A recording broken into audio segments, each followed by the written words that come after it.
see you, Derrick Lewis. How are you? I'm good. Thanks for having me. I think, because this is a radio and television broadcast, I think I should start this off by letting the folks on the radio know that your pants are on for this conversation. Yeah, but my balls are still hot. Okay. I just wanted to make sure what the temperature was prior to the rest of this conversation. We turned the air conditioning up in here. Oh, it doesn't matter. It's sweaty right now. So. Okay, just good enough. Good enough. It's good to know. I understand. That was one of the best.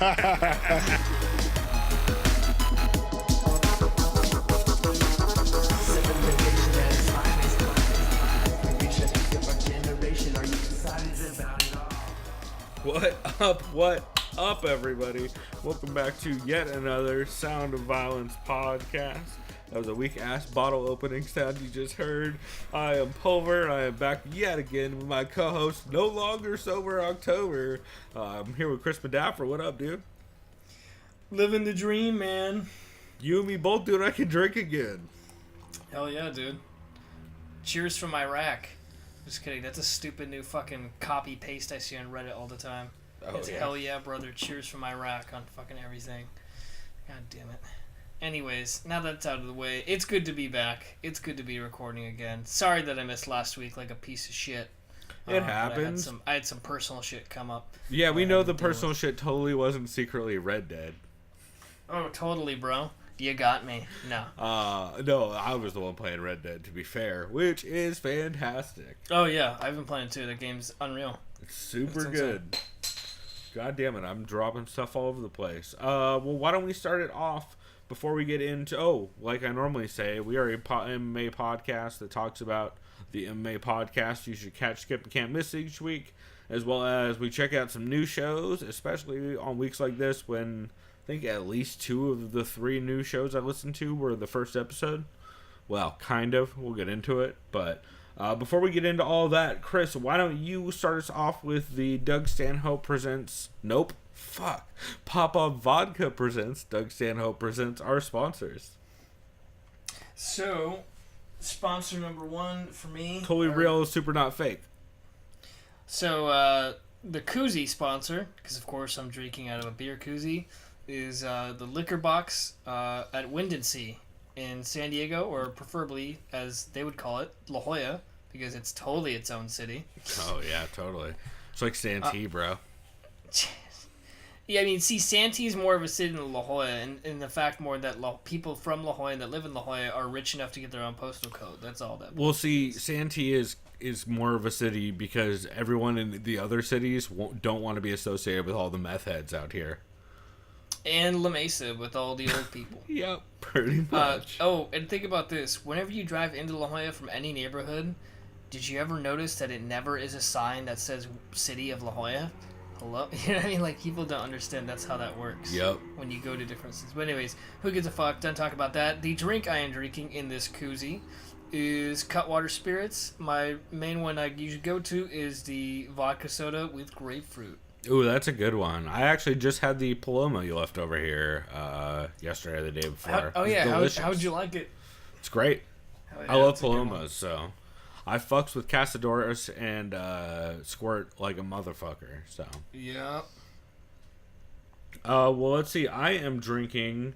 So this will come up later, and I will explain why I chose this beer and another beer in a minute. But I am starting with the brewery Terroir. Their fruit... Is it fruit? Passion fruit? Frucht? How do you pronounce F-R-U-C-H-T? Wait, F-R-U-C-H-T? I'm guessing it's probably German or something. Frucht? Yeah, Berlin-style tart. Like, say Frucht beer. Yeah, it's a Frucht beer. So yeah, it's a Berlin-style tart wheat beer with passion fruit, and it was oak aged in foeders for I don't know how long. It's delicious though. It is sour as all hell, like most brewery beers. That's brewery Breuery, and it's fantastic. And I will talk a little bit later on about why I'm drinking that beer specifically, because it will come up again. But it's really fucking good. Also, I may or may not have taken a shot or 2 of Kirkland vodka. That's very good vodka. Yeah, I'm having a great time. Much better time than when girlfriend Karen made me drink about 6 sake bombs yesterday during lunch. Oh, you went and got sushi? I did, and every tall beer came with a giant-ass carafe of sake, which got real dangerous real quick, especially when girlfriend Karen just keeps dropping shots of sake into your beer because she's driving and thinks it's hilarious. Yeah, well then how were you feeling today? Because that's a lot. I was actually feeling great because I think I fell asleep like 8:30 yesterday. Yeah, that's basically the best way to avoid a massive hangover. That or wake up in the middle of your sleep, not too late into your sleep. I did that once, and for some reason I wasn't hungover. Yeah. That was during the Super Bowl this year. I luckily, I had the foresight to take the day after Halloween off, so that I did not have to end up working super hungover from Sober October ending. Which, by the way, has been great now that it's over. Yeah, what'd you take away from it? How'd you feel? Did you feel it's so boring. I always forget how boring it is for the last 2 weeks. That's why the last 2 weeks I just started smoking weed, because I'm too grumpy of a person when I don't. I just get really snappy and grumpy when I don't smoke weed for long periods of time. So, started smoking weed again. That was pretty legit. As we did the commentary and all that. Got real high on that commentary. And then, been drinking the last 3 days. It's been fan-fucking-tastic. Hell yeah, man. I bet. Cool. Well, this is not a drinking show, despite my best efforts every goddamn week. We may or may not talk about a drinking show later in the episode. But why don't you, Chris, start us off with the MMA show you recommend people catch this week? So the MMA show I recommend people catch this week is also a new show that I've never listened to. It's called MMA Untold. Never heard of it. Oh, is that the one that just showed up on the MMApodcast.com feed? Yes, I believe so. And the whole idea behind this podcast is that there's three hosts altogether, or co-hosts. They describe key events, fighters, and rivalries in MMA, and they focus on one fighter for each episode. This is episode 149, and their focus was on Derrick Lewis's upbringing and how he made it into MMA. It was very fun to listen to because the main host, Taylor Gabriels, I think it was Gabriels, not Gabriels, I think Gabriels. His two co-hosts are a man named Tim Thomas and then Jake Copeland. But yeah, the way he would basically describe from start to finish, he read it like it was an anecdote, just like a story style, like you're watching a film and there's a narrator. Interesting. And then Lewis, something, he'll be like this. He'll say, Lewis was raised in New Orleans, Louisiana with a single mother and 6 other siblings, Life for Lewis was tough growing up as his mother was beaten multiple times, and Lewis had the horror of watching, that kind of thing, but he would read it like as if you were reading a book. It was interesting. It's like almost NPR style. Yeah, that's it. Yeah, that's basically what he was kind of reading it out aloud, and his co-host. He's doing his best Ira Glass impression. You could see that, but what I liked is him and his co-host played well off of each other. There was pretty good banter between the three. I know one of them, this guy Jake, he said, for this show, my nickname unofficially is the Caucasian Crippler. Just weird, goofy shit like that. One thing I didn't know is that Derrick Lewis is tied with the most knockouts in the UFC with 10. That's crazy. I think this is UFC history, but that doesn't seem right. That's possible. It's possible, though. Heavyweights And heavyweight should have the most knockouts. And when you define knockout, it usually means boom, like one punch, you're on your ass. You're usually out, lights out. Yeah, that's a good distinction. It might actually be knockouts, not TKOs. Yeah, because that would make sense. I think that's what they meant. They discussed Lewis being an enigma of a person because he's honest in one hand, and on the other hand, he's very witty but has his dry humor and sarcasm. Yep. But still with the twist of honesty there, which and I think that's what makes Derrick very appealing and to listen to as well. They praised his ability to improv during his speeches, because just if you've heard his post-fight speeches, you could tell it's definitely improv. He just says what's on his mind. Yeah, he's sharp as hell. He's very sharp. He discusses childhood, what it's like moving from state to state when you're a kid. Derrick Lewis played high school football and boxed while in high school as well. Then they went into the details about what happened with when he started fooling around with an older divorcee, and her ex-husband was allegedly affiliated with the KKK.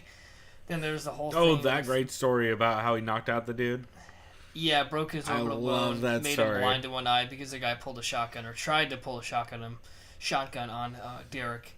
When I think Derrick was like 19 when this happened, or 18. Something like 19. that. So I'm all I'm gonna say about that. Then they went into his boxing career. Initially, he was going to be managed and promoted by none other than boxing legend George Foreman. George Foreman, who also bought him a car. Oh, yeah. And wanted to train him in boxing. And was getting ready to promote him amateurly, wanted to get into some professional fights. Lewis said he wanted to do mixed martial arts instead. So what's interesting is another part of this episode that they discuss how would Lewis, fare as a heavyweight if, say, he never chose MMA. And they were saying if George Foreman wanted to manage you and fucking be in your corner, Lewis had very good potential in boxing, especially with his power. What got them talking about that was the fact that Tyson Fury is fighting Deontay Wilder on December 1st, which, holy shit, I'm looking forward to that. And basically, that's one of the only weight classes I'm going to be watching in boxing, because it's hard to go to decision in heavyweight, and it's hard for corrupt judges to fuck that up.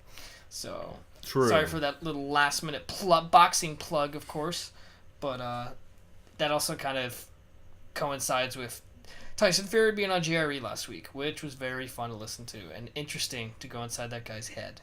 I didn't catch that one. How was that? Guys, it was good. I don't want to spoil anything, except he talks a lot about his mental health. He struggled with that. He struggled with addiction. Essentially, he's been out of the game for a while. He was like the heavyweight pound-for-pound king, and substance abuse kind of fucked him up, and now he's back. So, he's very fun to listen to. The guy's really aware, and he's very self-aware. Yeah, I call it the first 20 minutes or so, and yeah, that dude will talk some shit and make some jokes, so that's always fun. So then they talked about Derrick's rise to fame, starting with the where's Ronda's fine ass at after he knocked out Travis Brown. They talked about Derrick Lewis helping during Hurricane Harvey in Texas. That was one of the coolest stories. Yeah, and the story of the racist man who kept apologizing for wanting to keep his Confederate flag when he's trying to tell him to get into his truck. Yep.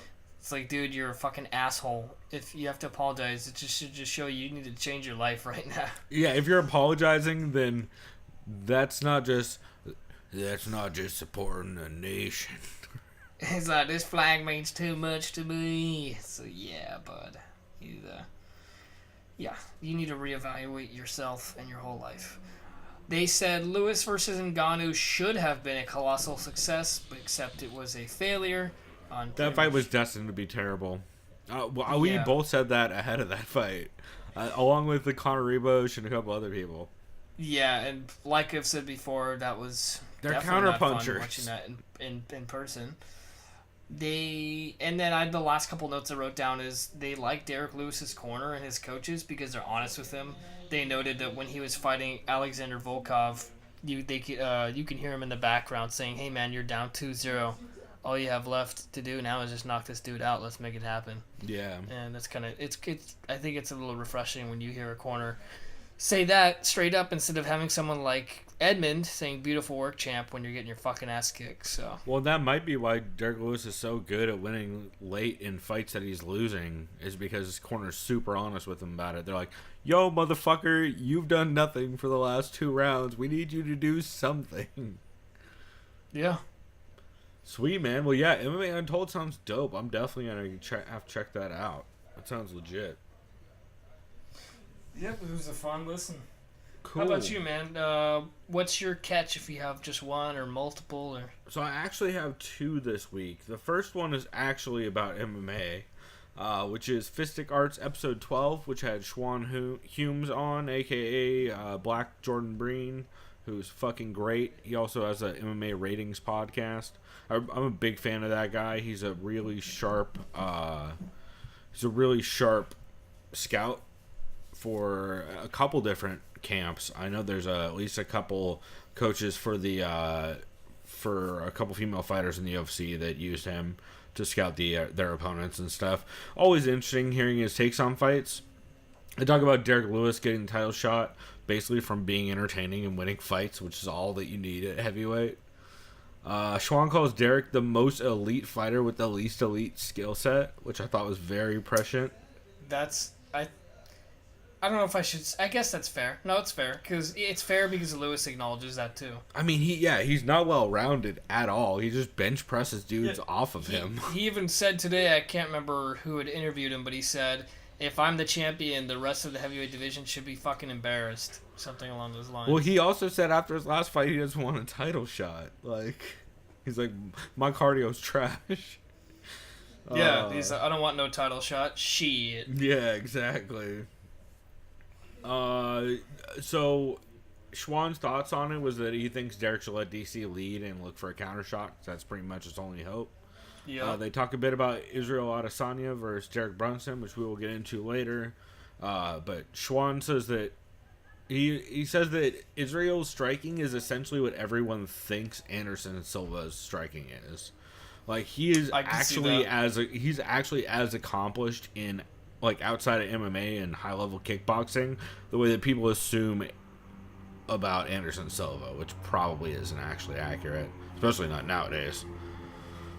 Let's see. Man, this beer is so fucking sour. It's delicious, but it's like Warhead sour. Shouts out to G6 doing the flyby. That's right. You know it. Him or Judo Bill, one of the two. Which, speaking of which, I think Judo Bill just had a UFC higher up follow him on Twitter, which is hilarious. I don't know how that happened. Let's see. So the other stuff they talked a bit about Brunson versus Israel Adesanya. They talked about how Brunson's just hasn't been able to consistently out wrestle guys at all. And they talk Weidman versus Jacare. They make some solid comparisons in their fights. Their like mutual fight against Gastelum, and they talk the DJ Askren quote unquote trade. But just a good episode overall. I really like Schwan's take on stuff, and the host of Fistic Arts is really good. He's also on the MMA community forums, if I remember right, and the UG. But interesting dude. Shouts G6 for flying by again. And let's see. Oh, you said his name, you rat bastard. Oh fuck, I'm gonna have to edit that. Let me make a note.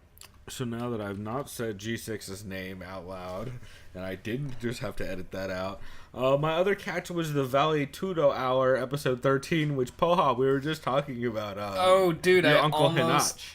Fuck, I wanted to listen to that yesterday, but... So he actually tweeted us, because we shouted out this episode, because it's hilarious. And he tweeted back at us with some fucking racist okay signs.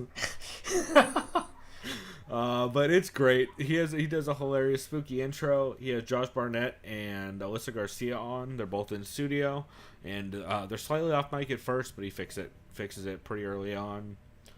Josh straight up says proper 12 is Bushmills, and they've admitted it evidently.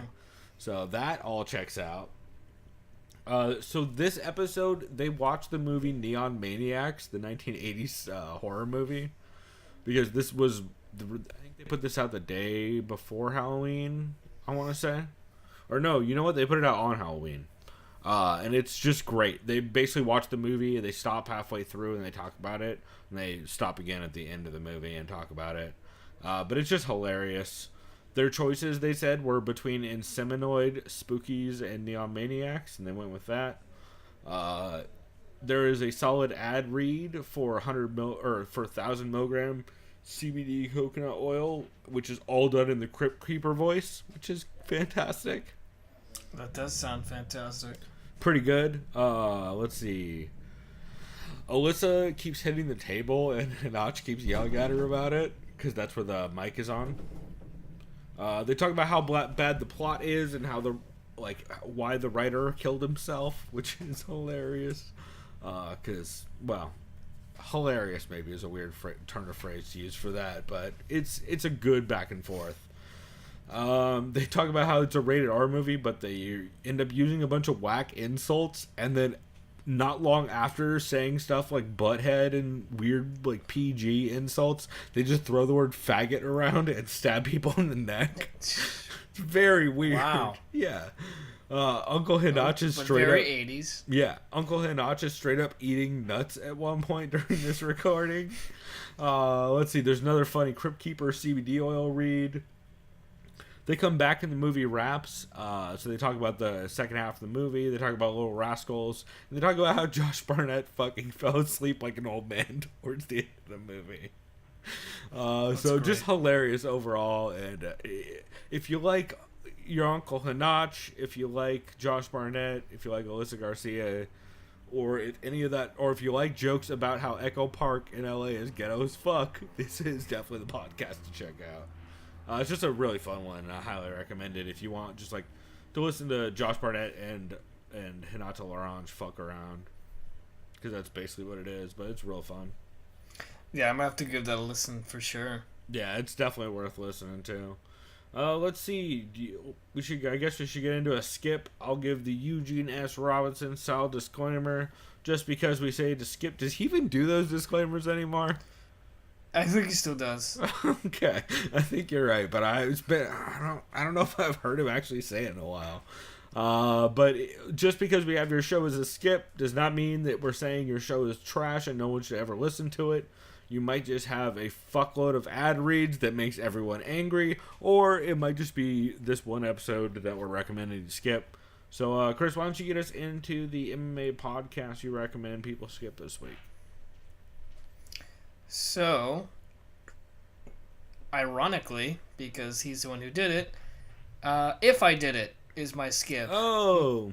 Mostly because it was funny. It's always a great listen. Yeah, it's Vic Rodriguez. Really never mind. Actually, That was a character. They didn't really start the fight stuff until like halfway through, or until like halfway. And I think this episode was like an hour long. They meandered. Their episodes are usually like 30 minutes. Yeah. So it's definitely. But the first 30 minutes were about the right-wing terrorist guy who was sending bombs in the mail, the Florida Man bomber. Yep, that guy checks from out. Florida. And they were talking about that because apparently he had an American Top Team sticker on his fucking van. He for sure did. We tweeted that out actually. To fucking Billy Corbin of the Cocaine Cowboys documentary. That's right. And they mostly talked about politics and off-topic shit, or I should say Eugene mostly talked about it. They watched a video of Ben Askren being submitted by the great Marcelo Garcia numerous times in 45 seconds. Which I mean, yeah, that's kind of shit that'll happen. They go off topic again. Eugene talks about actors and the Screen Actors Guild and how he never got paid money for a commercial he did a couple of years ago. He was owed $100,000 and they never paid him. Can't remember what commercial it was. That checks out. But yeah, they basically just it was mostly about acting and which actors they like and don't like are insane. And then they talked about which UFC fighters would make good actors or are good actors, and I can't really remember.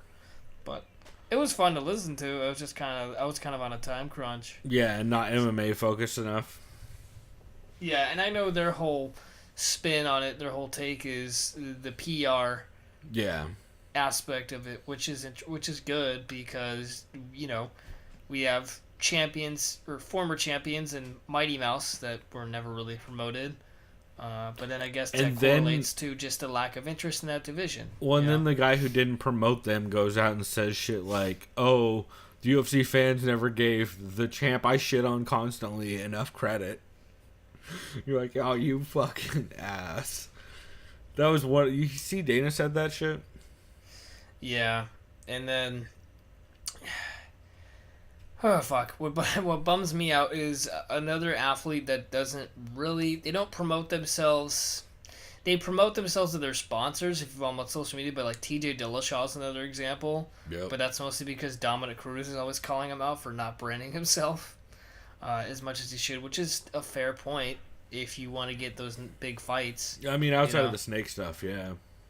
Yeah, which is he's totally embraced, which is, I mean, I feel like that's all you could have done because it makes it not funny once you do that. Yep. It's just like, okay, now it's normalized. Well, also Conor fans make most things not funny. Yeah, or they're salty about their boy getting dominated by Khabib, and they're like, oh, Khabib can't stand and bang, he fucking hugs him. It's like, sure, dude, sure. Yeah, no, my favorite is all the people coming out saying Khabib fans are worse than Conor fans, which just means I hate wrestling. Yeah. But yeah, man. Yeah, I could see that being a skip for sure. Oh, how about you? So my skip for this week, you would think just by the title, this would not be a skip. It's You're Welcome, the episode entitled "The Narrative of Ben Askren." Chael Sonnen, who I generally enjoy, talking about Ben Askren, who I really enjoy, and I know they're good friends. You would think that would be enough. But here, I'll just read my notes, and it'll give you a good idea of why this is a skip before I get to the reason. So they open the show with 3 ads. Chael comes on and talks about... Wait, I think I listened to this one. Was this the one where he plugged some TV show on Netflix? Oh, you're or goddamn right it is. Yeah. I forget. It's some fucking vampire show or something. Yeah. Some fucking show. I can't remember what it was. Or no, it's like... Yeah, I can't remember what it is. But yes, he did talk about that. That isn't even part of my notes. But yeah, it's a good point. So, Chael opens talking about the people on forums shitting on Ben for years for being boring and overrated, not in the UFC, and now a lot of them are changing their tune, which is very true. Of course. He discusses how people are sleeping on Ben, and they always forget how dominant he is in his fights, just because he uses wrestling so effectively that he doesn't really get hit. And then there's another ad break after those basically 2 points. The shouts out to Podcast 1. Then he briefly talks about DJ going to one championship and what that can mean. There's another ad break. Then he talks about UFC 230 changing a bunch, Lewis being a plus 800 underdog. Then there's another ad break. Then he talks about that TV show you mentioned. Then there's another ad break. Oh, that reminds me, with all the ad breaks, how many times did you hear about, who is it, fucking Rob Riggle? Oh, yeah. Or some shit? Yeah. Whoever's on fucking Podcast One's network, because they force those shitty fucking ads in.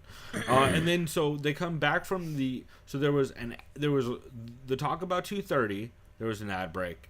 There was TV talk about some terrible Netflix show. There's an ad break. And then Chael comes back on and then says about 30 seconds worth of, are we done? We're done.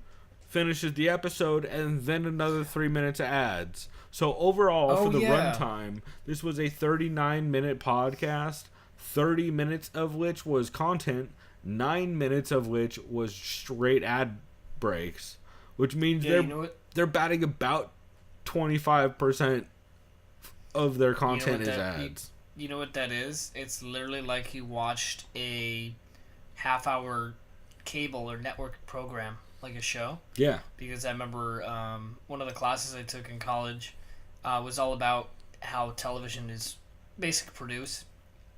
And, like, say an episode of South Park, like 30 minutes, right? Yeah, no, you're only getting about 21 minutes. Yeah, 21, 22. 30 seconds. Yeah, 22 at the most. And then the commercials fill it all out. So. Yeah, so it was just real frustrating. Like, here's literally the ad breaks. There was a 1 minute ad break at the top, 2 minute 40-second ad break, a minute 50-second ad break, a 25-second ad break, a minute-long ad break, and then it finished with 3 minutes of commercials. Dude, it's like you could honestly have time to just heat something up in the microwave, get a fucking Hot Pocket during each one of those. All right, we're back. Yeah, you could have 5 different Hot Pockets during the course of that show and not miss any content.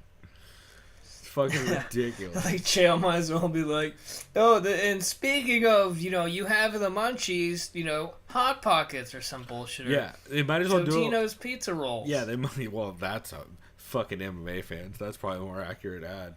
Or a fucking spicy chicken sandwich. Yeah, you want your pizza rolls? How about you ham it up with some hams, beer? Shouts out to hams. Hams is delicious. All right, yeah. So that's my skip, just because the fucking ads, man. I couldn't do it. Like, the actual content Chael put out was good, but fuck, man, I can't listen to a full quarter of your show. Can't be ads that aren't done by you and that are terrible. Yeah, I wish he could just make ad copies entertaining, like Bill Burr. Few people can do that. Yeah, and sponsored by Zip. Recruiter, Recruiter. just a long break. It's like, at least make it funny. Yeah, I know what you mean. The way I they like should Chael do a it, lot. the way they should do it is just do all the ad reads up front or at the end, like every fucking adult ass podcast that's not named Adam That's Carolla right. Show. That's right. So I don't know, bugged the hell out of me. Anyway, why don't we move on to the show you recommend that people can't miss this week? So, I think I'll go with the first couple of guests on Luke Thomas's MMA Hour. Dude, MMA Hour episode 545, also my can't miss. Yeah, it's really good. My notes are pretty minimal, so you'll have to help me. I'll go ahead and start off the top. Luke acknowledges that Demetrius Johnson wanted to be traded to one, and Dana did not do him dirty. And yeah, but also trade is a weird word yes, that yes, everybody yes. keeps using. Yeah. I addressed last week, but we haven't talked about. But it's not a fucking trade. It's not. Like, they basically said, "Hey, we'll release this dude from our. We'll tell this dude under contract that he's now contracted to someone else," which is how the language works in that, which is fucking crazy. And then one was basically the people a who were like, transaction. "Yeah, we'll let you take Askren." Yeah, it was basically just a transaction, a new money contract transaction. Well, and what I'm interested about mostly is what happens with Angela Lee and Gary Tonin. Because those are two motherfuckers who, if you were going to see more trades, those are the two you're going to see trades for. Is Angela Lee and Gary Tonin. And Gary Tonin probably could get into the UFC anyway, depending on how his next couple fights go. Angela Lee could be at the top of a division currently, probably. Or at least competitive as hell. So it'll be interesting to see how that plays out. But yeah, it's not a fucking trade. I also remember Luke acknowledged if Ben Askren's low light in his highlights was against his fight against Santos. I don't know if he meant Cyborg Santos, Evangelista Santos. Yeah, I think that's who he had fought. Is the worst that we've seen from Ben. And no, that was the best. The worst was god damn it. Oh, I had it mixed up then. It was Mexican dude, Joey Beltran, I want to say. I think that's him. Yeah. Something like that. Yeah, he got his takedown stuffed, and he like got boxed up a little bit on the feet. He still won every fucking round, if I remember right, but he like ate a couple punches for once. Yeah, and then Luke analyzed Brazilian Jiu-Jitsu. Sorry, Shannon. Yeah, thought it was guilt. Stuff, the BJJ stuff from Askren and Anthony Smith, because Anthony Smith is one of the guests. I'll let you chime in too. So the guest number one, Israel Adesanya. I'm sure you listened to what he had to say. What did you think of what Israel was talking about being in New York City? Yeah, he Skyped in to talk about that 230 card, which was interesting. And Luke, god damn, that beer is sour. I'm gonna have to open another beer just to have a fucking chaser for how sour this is. It's like literally having a warhead. Good God. It's really good, but so fucking sour. Anyway, Izzy Skypes in to talk about 230. Talks about facing Derek Brunson and how he thinks he's just going to style on Derek Brunson. Because Derek Brunson makes poor fight IQ decisions. It's just an interesting back and forth. It's not anything crazy. But Luke asked him questions about like how he's dealing with all the media and how there's kind of, you can tell there's kind of a feeling that if he gets a big win, he is going to be a capital G guy in that division, as a co-main event would say. Which, I mean, it's just a good interview overall. Yep, I liked it a lot. I always like... seeing Israel talk, just listening to him, just the way he carries himself. Yeah, he's funny as hell. It's interesting because he's like a super nerdy guy, but you wouldn't really know that. Yeah, well, I mean, he's a giant podcast fan, too, which is why I'm a huge Israel Adesanya fan. Because he listens to fucking everything. Like, he has jokes about fucking Bert Kreischer and Tom Segura and them and Ari from forever ago. Because he's been listening to podcasts for a long time, so it's pretty cool. Plus, his podcast with Dan Hooker is great. Yep, frenemies. Yep. Oh yeah. Also, I remember I was looking through Israel's. Saw a post of his on Instagram, and he had met Action Bronson when he visited the Garden. Israel and Action Bronson would 100% be a TV show I'd watch. It's actually very good. Yeah, just check out the post, everyone, that Israel did, and then Action Bronson, if you follow him, he did a post as well. That's hilarious. Israel. It's pretty cool what they talk about. So. That's tight. I love me some Action. Speaking of which, his new album's pretty dope. He has some funny-ass lines. Yeah, I'll say sorry for the quick plug, but listen to White Bronco. Yeah. It's a solid album. If you really like groovy kind of blues, funky tunes. Yeah, it's got that heady fraud. Yeah, I like it a lot. La Musica. And then didn't Israel said he wants Chris Weidman next and then a title shot, if I'm not mistaken? Something like that, yeah. Which that makes sense. I mean, it's got to be one of those top 4 guys. It's either going to be, Weidman, Rockhold. He said, too, he would need Weidman to beat Jacare because it would just give him that much better of a chance. Yeah, agreed. I mean, they're going to probably pair him up with the winner of that fight. I would be interested in seeing the Rockhold fight because he would fuck Rockhold up on the feet, but Rockhold's top game is so scary. Yeah. So that'd be really interesting. Let's see. So Luke also did some listener questions, and then Anthony Smith Skyped in to talk about his win and what's next for him. I love Anthony Smith. It's so hard not to like that dude. I like him a lot too. I like him a lot too because I had him in fantasy on contract. So that was nice. Yeah, you got hella close second in the in that first quarter. Oh yeah, it ended. Fuck. Yeah, but it just ended. Yeah, at least I didn't lose by like contracts. A point, like before, which I was used to. No, straight up, you and me both, dude. Fucking, you and me are always like right around the same shit. But yeah, the contract's just freed up, so I'd recommend going in and picking up a bunch of people in Magwar.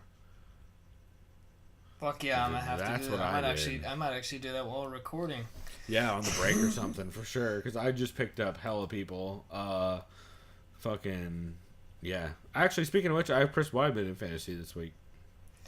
That's not a bad choice. Just based on. It's a scary one. I was much happier with it when it was Luke Rockhold, but yeah, true. But it's last minute for Jacare too, so we know what happens with those last minute fights. For sure, and it's a completely different style matchup. Yeah. Anthony, that's also where Anthony Smith in that MMA Hour episode, that's where he talked about him facing John Jones too, which is interesting. I don't give him great odds against John, but then again, I don't know what John we're gonna see next time he comes back. So, I don't know. Anthony Smith gets hit a fucking lot in fights, and he gets out-wrestled a lot in fights. So, I don't know, but it's fun as hell. I love that the heavy hands guys always compare him to Derrick Lewis, which is very apt, I feel like. Yeah, I think so too. Let's see. So Luke also had Martin Lewandowski on from KSW. KSW guy, yeah. Yeah. Do you know a couple things? Do you know much about KSW? Yeah, I know it. I know it's huge in Poland because it's a Polish promotion. They're cool as hell. They're like Polish Pride. Yeah, which sounds racist, but it's not. I sat down. I think I sat down with you and watched a KSW card. Yeah, I think a we year did. Or two ago. Where there was like tanks rolling out and shit in the walkouts. I like it, man. I like the flashy promotion. I know some people might have. It might not be tasteful to them if you don't like steroids, too much of like promotional or professional wrestling, that kind of thing. Or if you hate steroids, I could get that you wouldn't be into KSW because there are some juicy boys on that card, as Jack Slack would say. But yeah, sorry. What did you have for the president of KSW? So as far as he just came in and talked about like the state of MMA in Poland, how KSW is blowing up, and it was cool as hell to see Luke bring a dude like that on, because that is not something that ever would have happened under Ariel, and that is some like Luke Thomas ass influence on that show in a way that I'm pretty happy about it. Because, like, you may have seen him with Ariel, but it would have been pretty shallow questions, because Ariel doesn't really watch KSW, from what I understand, or at least from what he seems to talk about. He doesn't really seem to cover anything other than Bellator and UFC, and hasn't for... Well, that's not true. He did back in the day, but hasn't for a long time. So... I don't know, it was just a cool interview, and KSW put out that promo video with, like, all kinds of fucking animals in it and shit, which is so KSW. Oh, yeah. And, like, their last one was all about the fucking rapper versus the other dude. It's just the funniest shit. David Branch Skypes in, sounding focused as hell, talking about the fight that he has against Jared Cannonier. He just sounds super fucking focused in a way that's pretty fantastic. And then Ben Askren Skyped in to talk about signing with the UFC, or the process of signing with the UFC since he's still in it, how the quote-unquote trade worked out, and he talked a bit about Worlds with Luke Thomas, about the wrestling, the World Wrestling Championships, or that's not the right name. This isn't some Hulk Hogan bullshit. Why can't I think of the name? You guys, drinking is getting to me, I think. But yeah, it's just really interesting. I love hearing, the more I hear Ben talk about wrestling, the better, and it was cool to hear Luke give him a platform for that. And then at the end, Luke closes out the interview and the show by rattling off fighters' names and having Ben give one-line opinions on them, which is fucking hilarious. It's just show like Colby, he asked like Colby, Darren Till, GSP, and a bunch of guys. So it was funny hearing Ben speed roast a bunch of UFC fighters essentially. But yeah, man, great episode. And I guess there's a reason, if we both had it as a can't miss, it's probably a very good MMA Hour episode. Yeah. I mean, I think we've both admitted, or maybe at least I like it better with Luke Thomas running it, because he lets you know when he's actually doing certain parts of the show. Well, like, it is closer to an hour. We can start with that fact. Yes. It's not the MMA Fortnite. Nope. Sure isn't. It's definitely more or less like an hour. And that's what it should be all about. Agreed. Do you have any new shows you listened to this week, other than the one you mentioned? So the other one, let me go ahead and look at it. It had a very interesting name, the show. Let me look it up. Sorry, I got lost. I got distracted because I was just on Magwar making some cool, good choices. Okay. By the way, I ended up getting Ben Askren. Thank God. I was totally... In Magwar? Yeah, I was totally sure. Oh, you son of a bitch. I know. I was totally sure. I was like, dude, I bet Pulver's going to fuck it. The MMA committee, our main one. Oh, you were the son of a bitch who grabbed it the day before I was winning. You're goddamn right, fool. I got him. Oh, man. That doesn't... So unfortunately, he gets a fight by, like, January. Yeah, he probably will. He's banging on that Till anyways... Yeah, I have Darren Till as well. Maybe I'll trade him to you for someone. Do you want Till? But then again, no, I don't want Till. Fuck off. I know, I'm fucking with you. That's not a good matchup at all. No. Anyways, the other new show, it's called Lesbo and the Bean. Yeah, another MMA Podcast.com ad. We actually tweeted out a thing from them, since they actually tweeted to MMA Podcast.com asking how to get on. So if you go to our Twitter and you have an MMA podcast, you can click that link and add your own podcast. I can't remember their names. It was this guy and this woman. No way. But they have... Let me guess. The guy's Mexican? I couldn't really tell, to be honest. I'm just guessing by the name. But yeah. So what I like about this, they discussed the net worth of certain fighters, such as Mighty Mouse, Askren, and GSP, mainly because of the trade or exchange or transaction, and the rumor of George St. Pierre versus Habib, which has been swirling up the rumor mill. If you want to take that for what it is. To be fair, actually, I'll talk about it in a bit. But I was gonna say, knowing Noah's dad being such a great manager that he is, it's some truth. He's trying to get that fucking Mayweather fight to happen. Yeah, let's not say we did. So I agreed, but I'll talk about it later. But fuck, man. Yeah, so they basically went through the prelims at the bottom. It was kind of just like not like a care don't care, but like a quick who I think's gonna win. One note I wrote is the guy likes Montez Jackson to win via black explosiveness, and the chick likes Brian Kelleher to win. And she had really good points about because Kelleher. She's right. Oh, I thought you said she had Kelleher.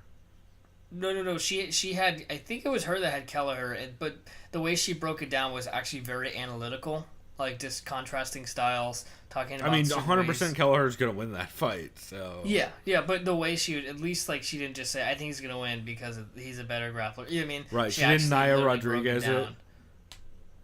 Yeah, she didn't do that. No. This is someone else we're dealing with. Someone who actually watches fights, or studies tape. How are they supposed to watch videos about cool anime conventions and sound uninterested all the time if they're actually paying attention, Chris? Oh, yeah, exactly. Yeah, so speaking of anime for this fight, so it's like Derrick Lewis, like a Titan, and then fucking Daniel Cormier is like Majin Buu, because he's got a huge gut and he absorbs lots of damage or something. Dog, it's like Majin Buu on Majin Buu crime. It's what this fucking fight is. Yeah, that totally checks out. Yeah, except one of the Majin Buus went Saiyan and the other one is just full. Yeah. So that was the other new podcast I had. I thought it was interesting. I listened to as much of it as I could. So interesting. Yeah, I'm definitely gonna have to check that out because I added it to the list since they added a couple new MMA podcasts to MMApodcast.com. So highly recommend you guys check that out. We have no affiliation with that website at all, but it's a good aggregator site. Yeah, it's the best aggregator for MMA podcasts, and they're very active on their Reddit thread if you ever go and have questions or anything. I also have helped fix that website a couple times by being like on the Reddit thread making a post about, y'all know you haven't posted an episode in 10 days, right? Like if you go to the actual pages for the podcast, it shows up, but the main page has been dead. So anyway, the new shows I listened to this week, I have I have 3. You can guess whether that's a fuckload or not. It's called a handful. That's right. That's right. Speaking of which, we'll get to handfuls here in a second. The first one I listened to was the CME Power Hour, episode 1. If you are subscribed to the Co-Main Event podcast on Patreon for, I believe, $5 or more, then you got access to the first episode of the CME Power Hour, and evidently also you're eligible for a koozie, which I'm very excited for my Co-Main Event beer koozie, I'm not going to lie. But they talked, it's an interesting episode. It's not the same format as their regular show. So they opened up talking about how, about Bonner's DUI. This honestly could have been a can't miss episode for me also. Talked about Bonner's DUI and the body cam footage. So, fill me, did he crashed and then some, bystanders, they basically grappled him to the ground? It's still not very clear. Evidently someone, like, he crashed or something, and then he was cornered by a bunch of bystanders, and someone pulled a gun on him, and then the cop showed up. Evidently in the video he sounds fucking obliterated. I haven't watched it, but I heard about him I heard them talk about it on this episode. Pretty interesting. Depressing as hell, like most fucking fight history if you let it run long enough. Let's see, some more fun stuff they talked about. They talked a lot about Halloween and talked about Ben's hot take that Toblerones are trash candy. Which, what do you think about that? I mean, I've only had a Toblerone probably like maybe 3 times in my life from what I can remember as a kid. I mean, if you're a kid, candy tastes like candy. So I probably thought it was good when I was a kid. Yeah, it's chocolate. Yeah, I don't think I've ever. I really don't think I've had a Toblerone in a long ass time. So I don't really have a comment. Can't really say it's trash. So it's like trying to describe Ghirardelli chocolates too, just because they're very common. Yeah, but those are good. Yeah, especially like those gnarly ones where it's like peppermint fucking filled. I'm like, oh well, those are fucking. That's where it starts to get weird as shit. Well, see, like I'm not even like a huge peppermint person, but peppermint with chocolate's pretty fucking good. I had a giant thing of booze-filled candies at one point that were pretty delicious. But anyway, yeah. They talked about Toblerones being trash. They talked about what the best Halloween candy is. The super rad KSW promo video with hella animals in it. And then they did a deep dive on DC's career, talking about his early Strikeforce run, the Barnett Slam, Dom Cruz's breakdown of DC versus Stipe and how he kept giving up the underhook, the Popeyes versus Carl's Jr. fast food war, which was hilarious. And then they did the top... because DC... Sorry to interrupt. DC talked about he would eat Carl's Jr. when he was broke, right? That, and I think he's the new Ronda Rousey. He's just going to start stripping and acting hoary in front of burgers. Wait, say that again? Sorry. I was just going to let that silence go. I couldn't even... I heard something about burgers. I just blanked. You know what? We will leave it right there because that is hilarious. Yeah, no, it's probably I literally, like, all I heard is something and this said to do this, they do that. It's because it's, like, right when you said that, it was like...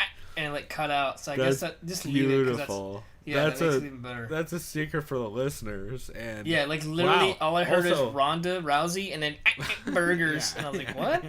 Yeah. I didn't know Travis Brown on Skype. So then they talked about the top 10 most powerful MMA costumes, which was fucking hilarious. They talked about how Ashley Evans Smith basically wore a costume that was just bikini and a hockey mask. Judd Dodson went as Bob Ross. GSP went as Darth Maul. Oh, I saw that. And Angie Hill went as Sonic, which exposed that Chad doesn't know who Sonic is. How? That's what I said. The fuck? Yeah. How old is that dude? Like 40-something? Dude, yeah, he's like, I never owned Sega stuff. What the fuck? What kind of childhood did he have? Right. Well, no, even I never owned a Genesis or I never Sega owned a system. Genesis or Dreamcast either. But I was a fucking. I was gonna say I was an adult. I super wasn't. I was like 10 or whatever, but probably not even that. But everybody knows what Sonic and Mortal Kombat is. What the fuck, bro? Anyway, and then they do a game where Ben names a UFC fighter and Chad has to guess their weight class and then gets bonus points if he can remember their last fight, which was hilarious. One of them was a dude on this card. I can't remember who, but yeah, it's basically Ben naming like semi-deep. I think Chad went 3 for 5 or something like that, but did not do great on who they fought last. And Ben also warns about using MMA quotes in real life and how it can be dangerous. Because sometimes you'll just respond to people, "I'm not surprised, motherfucker," and they'll ask why you're swearing at them. So yeah, just a very good episode for sure. I highly recommend checking it out. It's definitely worth subscribing to their Patreon for the koozie alone. But also that show is fantastic, so highly recommend it. Some other new shows I listened to, I'll go over very briefly. The Wonder Twins Power Podcast, episode 1. This was also a first. Actually, wow! All 3 of mine are in some ways a debut episode for these podcasts. The Wonder Twins Power Podcast is Steffi Haynes, aka Crooklyn, and Ian Kidd. They basically have a side show they're doing. Well, that's not a great way to phrase it because that sounds carny as fuck. But they have a show they are also doing now to go in depth and do a deep dive on like 1 or 2 topics each week. So for this week, they did the One financials and some of the big signings. They talked about Eddie's quote-unquote 8-figure deal and Ian's back and forth with him over Twitter. They also talk about Elias trying to get the TV for cannabis, which I talked about last week on the show, and how USADA is essentially making Elias take a bunch of opioids before they will give him a TV for cannabis, which is crazy. That is crazy. Yeah, they're essentially making him. So Elias did a whole show about this last week on his podcast, where how since weed is legal in Canada now, he's been working for about 15 to 18 months to try and get weed legalized, or not weed legalized, but a TV. So he's been going through, and they say you have to have exhausted all other options. So he's having to go through and take all these other drugs to say they don't work as well as weed, which is fucking crazy. Yeah. I believe that's going to be a pretty extenuous process. Well, not only that, but like it's fucked up. They're making him take opioids and shit to prove weed works better. Yeah, no one should have to fucking do that, but I don't know. It's a slippery slope with that kind of shit. Yeah, quite literally, USADA is now a gateway. Yeah. But yeah, overall, it was a good episode, and I think that show's gonna be really strong going forward on breaking down, especially like USADA exemptions and rulings and that kind of stuff. I think that's gonna be a very informative show going forward. So, highly recommend checking out the Wonder Twins Power Podcast, which I believe is also on the Bloody Elbow Presents feed, which has which is where most of the Bloody Elbow content moved to. So, recommend checking that out. And then the last new show I recommend is the Gross Point Blank podcast, which is back. It was an old show that Josh Gross used to do on the Sherdog Radio Network. However, TJ has brought him over to the Between Rounds Network on Patreon. So he's now going to be doing a weekly show. This is also could have been a can't miss. It's super fucking good. They talk about whether MSG is still a big deal. Talk UFC 230. Josh then gets Bob Perez on, who's Derrick Lewis's head coach. So he talks about Derrick's early fight days, and it's is really he the guy interesting. with the badass like cabbie hat and like the twirly mustache? I think so. Yeah, I think so. I think that was him I saw in an interview. Yeah, I like that but guy. yeah, it's a really good interview with him, and he's openly saying over and over again, like, we know we're the underdogs, but also we have opportunities to make fucking problems for DC in this fight.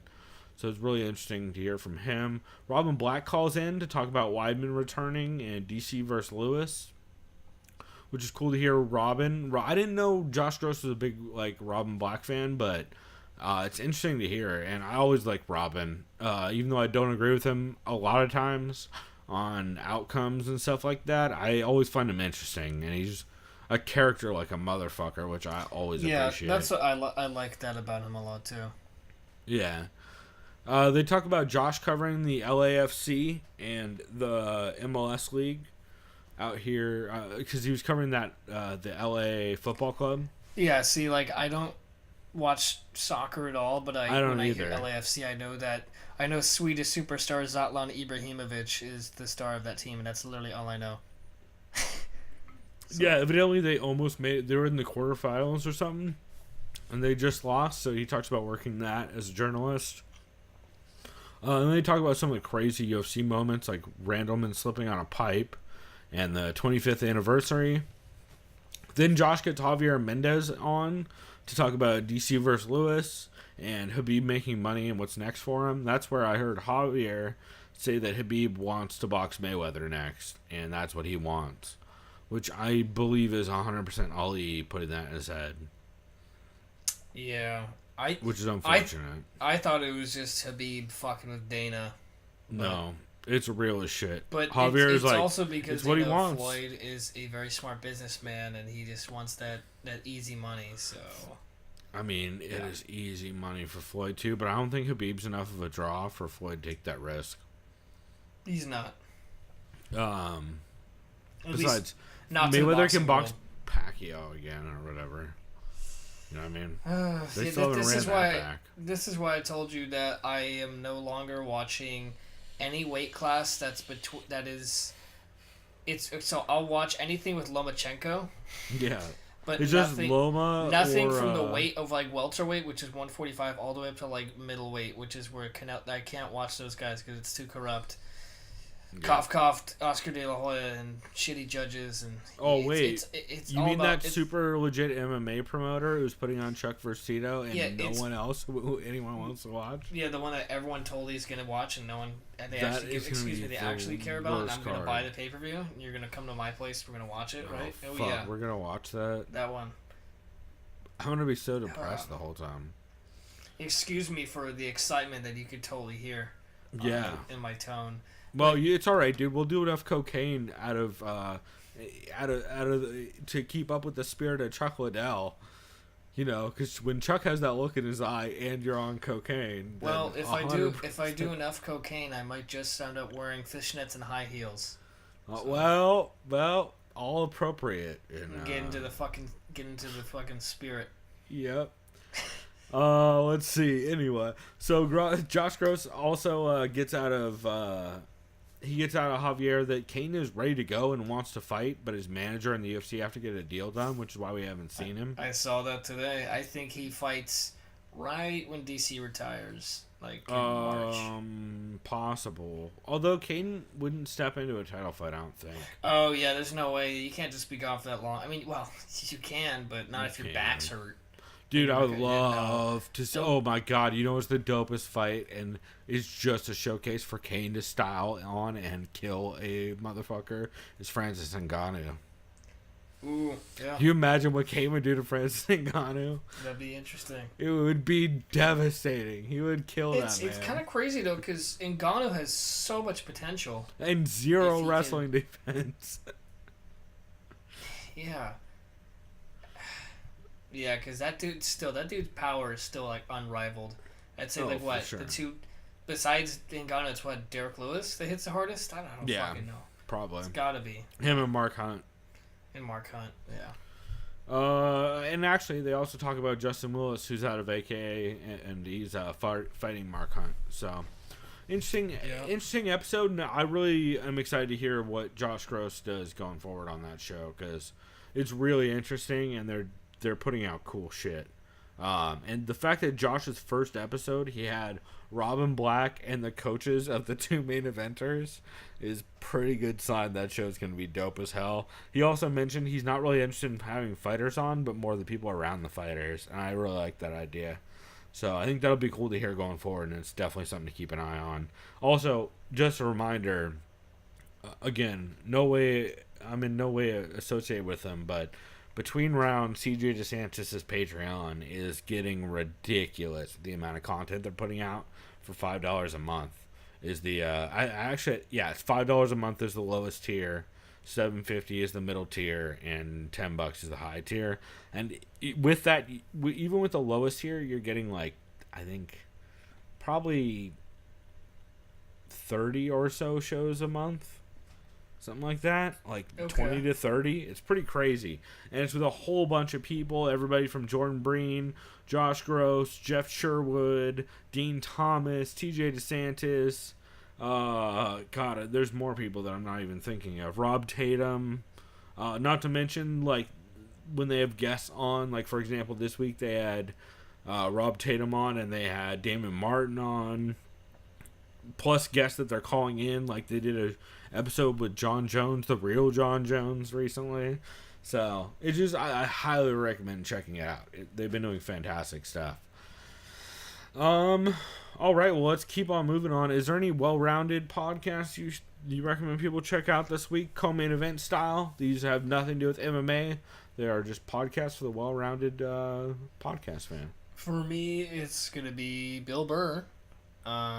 Billy fucking Bud, dude. Billy Blue Balls, Billy Freckles, whatever you want, Billy Fuckface, whatever you want to call him. The episode that I listened to was the one from Monday, which is his regular show, which is about an hour long. The fucking Monday morning podcast. Because he talked about his beloved Red Sox that totally dominated the Doyers in the World Series, which I knew was going to happen. And I'm happy because I'm a salty Padres fan, suffering Padres fan. So everyone in LA can eat a dick?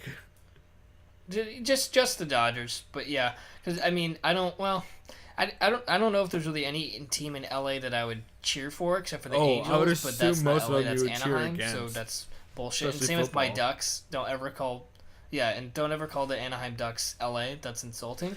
How dare I've you? heard With your people do fucking what?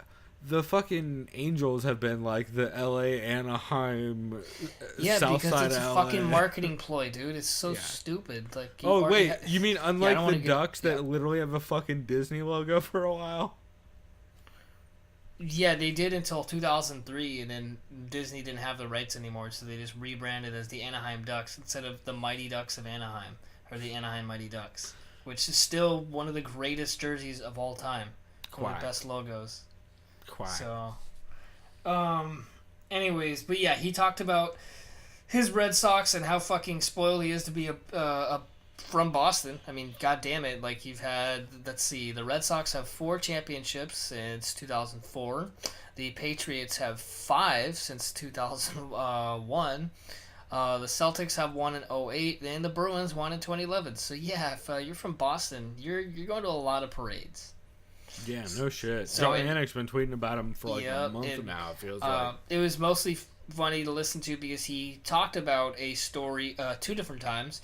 One when he was in a bar watching the game. I think it was like game 1 or 2 in the series. And there was this guy who was just anti-Boston. And he was on the verge of tears just screaming at the fucking TV in the bar, making a scene because Boston was whooping on the Dodgers. And Bill That's just couldn't hilarious. stop laughing, and then the guy was making a scene, and they kicked him out of the bar. And another instance is when Bill went to game 3. Oh, is that the one he talked about on Conan? I think so. And then when he went to game 3 when it was in L.A., because Bill lives in L.A. Yeah, the Doyer fan got all aggro He says at him. it's so much better going to sporting events not wearing your team's jerseys or colors because then you don't have. He's like, I can go take a piss in a shitty fucking urinal, at a shitty old baseball stadium. Like, he's like, don't get me wrong, I love Dodger Stadium, it's a great stadium, but like, who wants to piss in a bathroom that's like 40 years old? And then if you're wearing Red Sox gear, someone's gonna shove you in the back while you're pissing, because that's what dickhead Dodgers fans do. Because adults are adults. Yeah. And remember, hence, a lot of these Dodgers fans are also Raiders fans, so you have the risk of getting stabbed. I thought you were going to say also racist, which checks out as well. That's Boston. Well, I would argue they're both racist. They're just racist against each other. Yeah, in any sense, he was talking about the seats he had, there was an awkward moment where someone kept staring at him for no reason, and ended up this guy was yelling at Bill, and Bill was able to defuse the situation, ended up sitting next to the guy and becoming friendly with him. And this guy was jealous, saying, hey man, how the fuck did you do that? How did you defuse that situation? I mean, that's what he does for a living. Yeah. He's like, yeah, I'm used to it, Do you remember, like, for example, the amazing... Some people call it a meltdown, but I think it was a fantastic the Philly roast. rant? The greatest thing that's ever happened in all of time? Yes. 10 minutes. I got 10 minutes left. Yeah, 2006. The Bill fucking Burr. best. He destroyed that whole city. Fuck the Liberty Bell. Yeah. He goes, fucking Rocky's a fake athlete. Yeah. He's like, you have Joe Frazier, an actual world champion boxer who's from Philadelphia, but you can't make a statue of him because he's black and it makes things complicated. It's too complicated for you guys. So let's get a 3-foot midget Italian instead who doesn't even exist. Or he's like, I hope you fucking lick your mother's assholes and it has herpes on it. Or he just went off. It's the best. It's one of the best rants in all of comedy for sure. Oh, that's hilarious. Yeah, Bill Burr's podcast is one of the old OG goats. Like him, Adam Carolla, Joe Rogan, and a couple other people are like the OGs. Mark Maron is in there, even though his podcast turned to trash. They're like the OGs of comedy podcasts, and it's hard to argue with the content they put out. Yeah. I mean, once you've been one of the originals to do it, and you just have that consistent fan base, you're not going to change your formula. It's going to stay consistently good. And, theoretically, I mean, you still have trash like Howard Stern existing on like, hey, remember when no one could say pussies online? That's what my whole show's based around. I hope you like heroin addicts. Hey, Chris, can you, for everyone on video, can you just whip out your penis? Yeah. Just do it. Can you just sit on this box that vibrates so I can get listeners? Thanks, that'd be great. Yeah, let's let it vibrate your taint. Tell us how you feel. I realize I'm making no friends by shitting on Howard Stern because everybody loves Howard Stern, but I think I'm honestly indifferent about him. I don't care at all, and I don't dislike him. I just don't give a shit. You know what I mean? I'm just indifferent. Yeah, the greatest video on the internet is the video that Ari Shaffir made when Howard Stern put out that quote that they played at the beginning of Anik and Florian, where it's like, podcasts? Let everybody go to your website and listen to your fucking podcast that no one's going to download or whatever. And then it's Ari Shaffir explaining, Ari Shaffir put out a video explaining to Howard Stern how podcasts work. He's like, you go on this thing called a computer, and you pull up this thing called the internet. Now, like, I know you're going to try and go to AOL or whatever, but that's not around anymore. It's very good. All right, so my well-rounded MMA podcast I recommend people check out is, I have two. I did just crack a beer. You know what, let's get into it. So I just cracked, I mentioned earlier, I was drinking the brewery's Terroir Froch passion fruit, which is delicious but super fucking sour. And then I just cracked Dale's Pale Ale from Oscar Blues, and I specifically grabbed those beers because there is not an MMA podcast, Jesus have it. There is a podcast about beer called Four Brewers, which is hosted by John Holzer, Greg Nagel, Matt. What the fuck is Matt's last name? I keep wanting to say Belcher, but that's the dude from fucking Law and Order. Matt, wait, no, maybe it is Belcher. I think it might be Belcher. I'm thinking Richard Belzer. Now I'm all fucked up. Anyway, Matt and Jason Harris, and so they are by far my favorite beer podcast. They originally started out with John Holzer and Stephen Day doing the podcast that I essentially learned about beer from, because this was back way before I was 21. Probably I was 18 or so, called New Brew Thursday. Those guys then gave me beer recommendations for where I should check out in San Diego when I turned 21. John Holzer and Steven did. Then they started a one-off podcast called MBT Brewing, which was fantastic. And then after Steven stopped doing shows for New Brew Thursday, they started a new show called Four Brewers, which was, again, Matt, Jason, Greg, and John. And I've talked to John a lot over the years. He's a very nice guy. I actually hooked them up with their archive of their old MBT Brewing show, since they didn't have it because of a hard drive dying, and I happened to find it on an old one. So it's just a really good podcast. They do a couple different style of shows. They'll have people send in beers, and they'll cover those. They'll pick up beers, and they're in the Inland Empire. So a lot of beers from LA, mostly. Handful of stuff from San Diego, but they do have listeners send them beers that they cover as well, which is really dope. Yeah, they've covered everything. They're friends with Dr. Bill from Stone. Matt used to work at the brewery back in the day, then worked at Packing House in the Inland Empire, and Matt is now leaving the show because he's going to work for Oscar Blues in North Carolina. So I started out with the brewery beer. I am now drinking Dale's Pale Ale from Oscar Blues. Oh, yes. Out of solidarity. I figured since I had both of them available, I might as well do that. So it's just a really good podcast. They mostly just talk about beers, a bunch of them. Matt, or I think 3 of them have their Cicerone degrees, and Matt has been, of course, a brewer at a bunch of big places. So it's just really interesting to hear their takes, talking about off flavors, talking about brewing specifically and all that. It's just very good show. I was going to say real quickly, since we're talking about beer for another couple seconds, I switched my drink to the last beer in my fridge. St. Archer. It's a Citra 7 IPA. Ooh, I love me some Citra. It's not garlicky, is it? No. I can't really. Sometimes Citra can get kind of garlicky. Yeah, I can see what you kind of mean. Like yeah, so maybe it is a little garlicky. Yeah. Yeah, it's one of those. Nothing... Go ahead. Wait, can you hear me now? Yeah, I can. Oh, what the fuck? That was weird. I thought you like cut out for a second. I couldn't hear shit. Okay, wait. You can still hear me, right? Yeah. Fuck. My bad. What the fuck? That was weird. Yeah, no, it's not too garlicky. I know what you mean by it, but it's more just it's a refreshing taste. I mean, it's an IPA. It's gonna be a tropical flavor. You know, if you have, I mean, it's only one noted hop. You know that it's focused on, but it's a solid beer all around. I like it.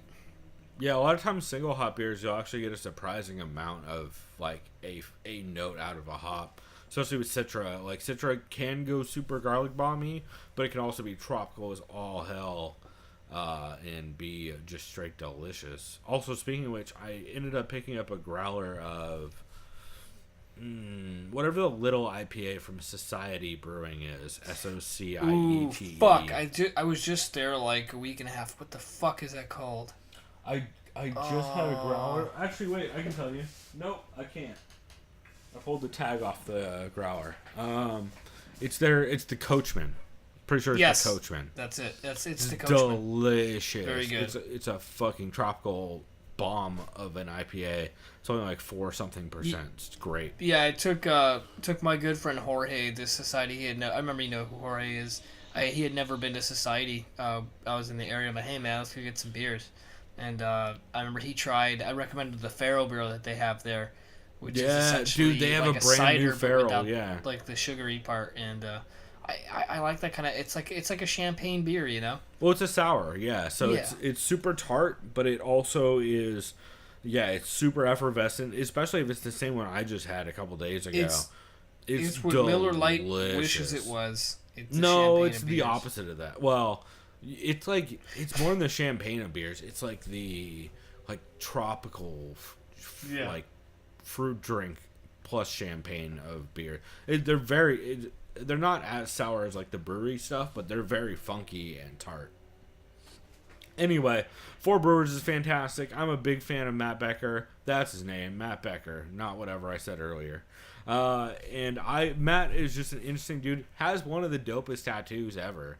He's got like some geometric art, one of those geometric artwork tattoos, and it looks cool as hell. But he's just a very interesting dude. He over the course of those shows, I saw him go from like a pretty like uptight Weezer fan to a fucking metalhead who smokes weed and has long hair.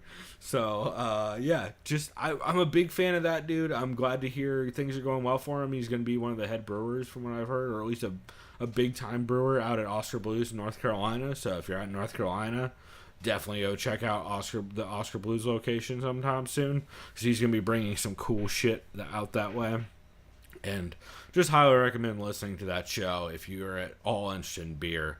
If you're not interested in beer, they are hilarious also. They're fucking super funny. Jason Harris makes every one of the 90s references that you'll ever want, and it's just real good. So highly recommend that. Also, they taught me about all my favorite cheap beers on the Cheap Beer Corner videos they put out on YouTube. Oh yeah, including Genesee, Brother of Dragons, which is delicious. You ever had Genesee beer? Yes, I have. It's fucking great. Their cream ale is so goddamn good. It's a great. I don't want to call it it is essentially a value beer. It's a cheap beer for sure, but I like it. It's the best tall can you'll get for $2 or whatever it is. But yeah, anyway, I highly recommend that. The only other thing I wanted to shout out for well-rounded shows was 4 Sheets on the Brewing Network. Technically, that's not a podcast. However, I will tie it in to the fact that Zane Lamprey had 2 podcasts previously called Drinking Made Easy and the Zane Lamprey Show. If you guys don't know about Zane Lamprey, he's a long-time booze travel host. So think Anthony Bourdain, but almost all booze focused. He's been doing it for 10 years probably. I originally started watching 3 Sheets, his first big show that kind of popped. Although I guess he did have Forkwell Travel before that. But the first show I caught was 3 Sheets, which was on Hulu back in the day. He went around to a bunch of countries and drank their beer. Still, it's fantastic. He then did Drinking Made Easy, which was also a podcast where he went around with his buddy Steve McKenna to most of the states and shot episodes there. Basically did drinking challenges, got hammered a lot. It's a lot of fun. Now he has a new show called Four Sheets. Unfortunately, his podcast, the Zane Lamprey Show, is no longer around, but the archive is still up, so I recommend checking it out if you're all interested in a booze podcast. It's just, as Joe Rogan would call it, it's like a hang. I hate when he says that. No one ever says that. It's like the most fucking 70s. Oh, it's just a hang. Fucking old people. But I highly recommend checking that out. And the Brewing Network, if you guys don't know about it, the Brewing Network is dope as hell. It's ran by Brewdog Brewing, which is are they Scottish? Brewdog? Brewdog is, I know they're some kind of European. Yeah, I believe they're Scottish. I think Scottish sounds right. I remember I went to the one in Germany. I think they mentioned that to me. Yeah, I believe they are Scottish. It says they're founded in the UK, but that really doesn't... Yeah, Scottish Craft Brewery. So they've been putting out interesting videos and done TV shows for a while, but they picked up a bunch of content. They picked up... God, I can't remember her name, but she's fucking hilarious. She does a trivia show about... they take people with genius-level IQs, and they get them drunk, and they pair them up against a regular-ass person to do pub trivia. Oh, that sounds hilarious. Yeah, it's called Are You Smarter Than a Drunk Person? It's real good. They also have Zane Lamprey Show, 4 Sheets, where they've gone to a bunch of different locations. That's been, again, fantastic. And they have a bunch of shows about beer, a bunch of shows about food, some shows about wine and whiskey and stuff. Highly recommend checking it out if you're at all into travel shows or booze shows. Because they have the most of them, and they're all really high quality. Like, if you're a fan of any of the stuff that, like, First Week Feast does, or Munchies on YouTube, it's along the same kind of vein as that, but with way more booze infused. But it's fucking fantastic. So, those are the shows I recommend checking out. Again, it's the podcast, Drinking Made Easy and Zane Lamprey Show, which I believe was combined to the same feed at some point. But... yeah, man. Good stuff. Is there any other shows you wanted to give a shout out to? Yeah, I'll give a quick shout out to Heavy Hands. I know. Really Connor good episode. He was sick as hell. Yeah, and Phil did a really good job kind of taking the reins on this. Well, after Connor made fun of him a bunch for not taking the reins. It was before... Connor shouldn't have just acknowledged it. He should have just let Phil keep doing his thing. See, I thought it was hilarious that he acknowledged it. I mean, it's funny, but I don't know. I liked it. Didn't have too many notes about it, but always a solid listen every time. That reminds me, I haven't listened to Co-Main Event in probably like months. Yeah, you should check out the Co-Main Patreon. The Patreon, right? Their regular show has been pretty consistent as to what it always is, but their Patreon stuff has been really good. So I will point you in the direction of where to find some of that. Real briefly, the only stuff I wanted to cover: Rudis Wrestling episode 4. That is Ben Askren's podcast, and he talked a bit about how he is basically signed to the UFC, and they're working out the details right now. He at one point mentioned the line, "I've been roasting people on Twitter like it's my job," which it kind of is. But yeah, real good. Just interesting. If you like Ben Askren, you like that episode, highly recommend it. You're welcome. Chael Sonnen's show, he had an episode called The Best Sandwich Ever, where he talks about how he and Joel have been warring over sandwiches, and Joel might have made the perfect sandwich ever. And then he rants about how bad Philly cheesesteaks are in Philly. UFC 2, yeah, it's classic Chael Sonnen shit, where he's like, "I'm gonna shit on your entire city because I don't like that you don't put lettuce and tomato on sandwiches or mayo." Which of course Chael Sonnen likes mayo a whole lot. I believe the phrase "it's not a sandwich if it doesn't have mayo" came out of his mouth, which is the most Chael Sonnen thing I've ever heard. Let's see. UFC 230 Roundtable was really good.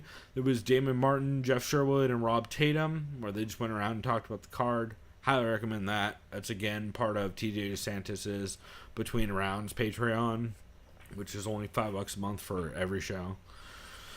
Church of What's Happening Now, episode 631, had Boss Rutan in studio, which was fun. Ooh, that sounds good. Yeah, it's a lot of weed talk, a lot of bare knuckle boxing talk, and a lot of pain pill stuff. But Joey Diaz also tells stories about what airplanes were like in the 80s and how he used to tip people with coke. That checks out, but it's still always awesome to hear him talk about shit like that. Yeah, he's like, bruh, every time I got a sack, I make like 6 bindles, and I just tip people with bindles. Jeez. They'd look at me like, dog, how'd you know? And I'm like, motherfucker, I know. That's fucking great. Yeah, it's like, I fucked my wife in the aisle of an airplane one time, right there in the aisle. Airplanes were crazy in the 80s. That's a real story he told. And I'm sure that happened. No, I don't doubt it at all. JRE MMA Show, episode 48. Henry Cejudo was in studio with his coach Eric. I was going to say, who was dressed up as Captain America. Okay, is this the goober with like the white frame glasses? Yep, the glasses. Yep. Okay, because I literally have in quotes or in parentheses glasses dude next to the name Eric. So I didn't get a chance to watch or listen to this, but I did look at the comments on Reddit, and they basically kept calling the glasses guy like a snake oil salesman or some con guy. He's definitely excitable. They might have also been talking about the other dude who they had on, because Henry had his like new strength and conditioning team dude who was very shady. Oh, that's the guy. That's who it was then. Not that guy was shady as hell. Yeah, in my notes I literally said, this dude sounds real snake oil salesman-y. So yeah, I'm guessing that's who he was. How is Henry? He seems like he'd have Henry was great, but he always sounds like he's doing a speech for children every time he talks. Like, he sounds like he's talking to a first grade class every time he talks on radio.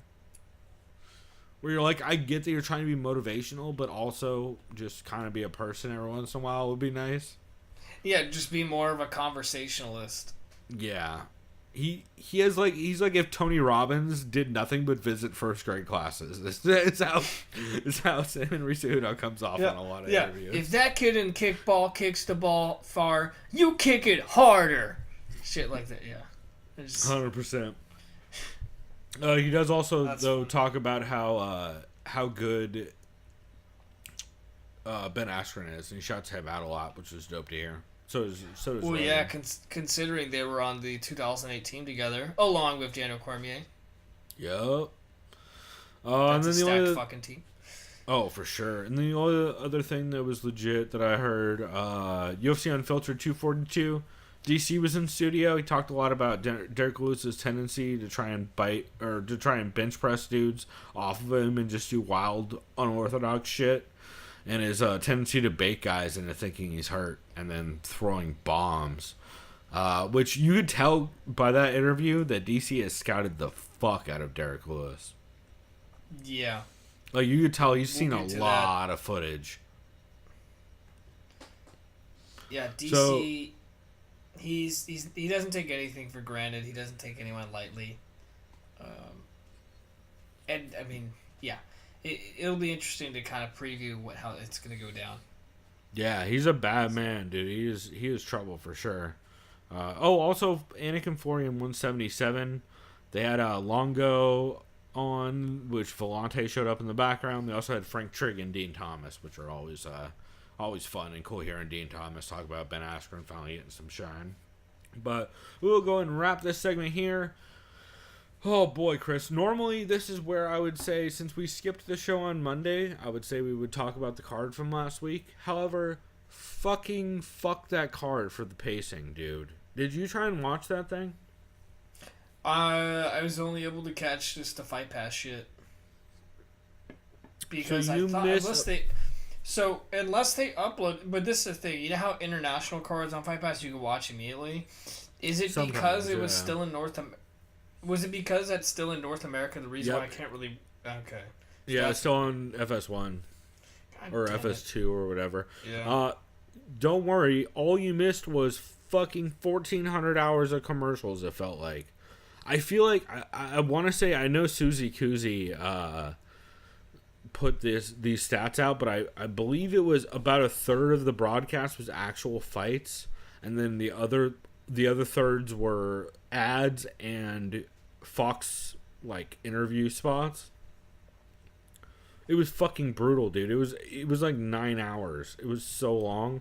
That's not true. I think it was like 7 or 8, but it was way too fucking long, and there was a lot of rough decisions, and I did terrible on my picks. So I honestly, as we tweeted out this week, I put up a. Go ahead. I was gonna say I should probably check, because I'm not gonna lie. When you told me, hey, send me your picks, I was like on a lunch break at work. Oh, you did better than I did for sure. Here, and I remember I literally just went on Tapology on my phone, and when you screenshot with the iPhone, you could just edit it with like marks and shit. I'm like, yeah, I'm just gonna circle the screenshot.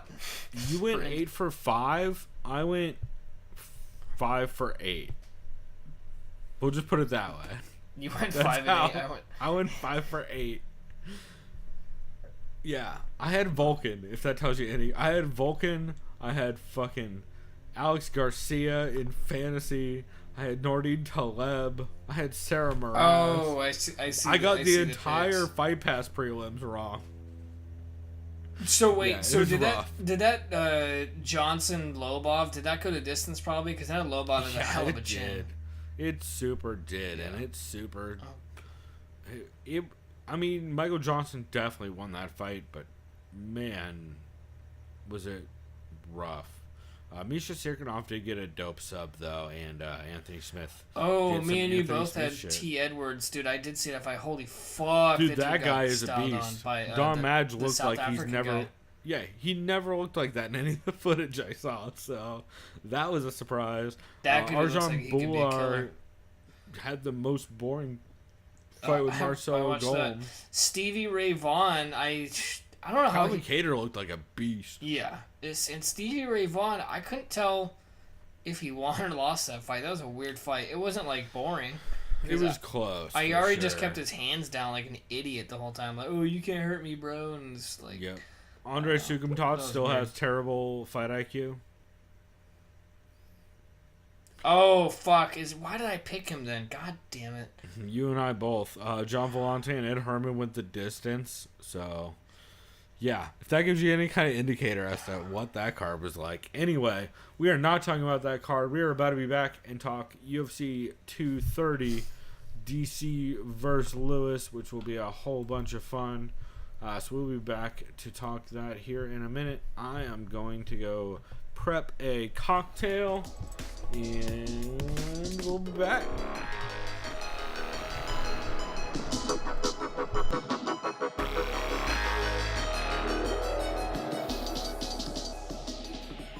So you've upgraded since the Foreman ride. A little bit, yeah. I still need to stay low key. Okay. Because my wife, she really don't like me being lavish. Why? Why she thinking the chicken head's gonna come out the woodworks. It's a true story. Oh, yeah. What do you mean by that? You know, like the little scallywags come out with the little short dresses and all that, trying to come up to me with the Ronda Rousey look-alike mask and wig and everything, trying to holler at me.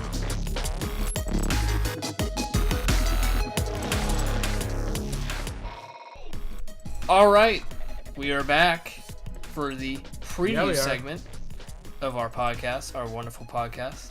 UFC 230 is, at the time that we're recording this, on Friday night. It's tomorrow night, Saturday. Oh, yeah, we are recording this on Friday night. The card is Saturday night. It's tomorrow night. So, yeah, the main... well, we should open with the blight on this card, right? What have you mean? Have you checked the weigh-ins?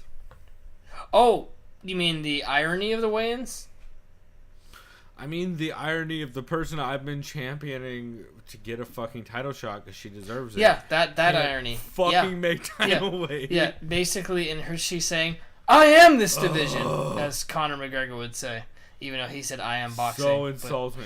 But, yeah, she's fighting my cousin. Yeah, we're talking about Sijara Eubanks, who we will get to shortly. Anyways, let's start this off. I don't want to say bottom of the card because that's disrespectful. Let's start it from the Fight Pass prelims, I would imagine. We got Poland's Adam Wiezork in a heavyweight bout. Correction on that. It's John Anik, according to John Anik, John Anik is the go-to on all of this stuff. His actual name is pronounced Wieczorek.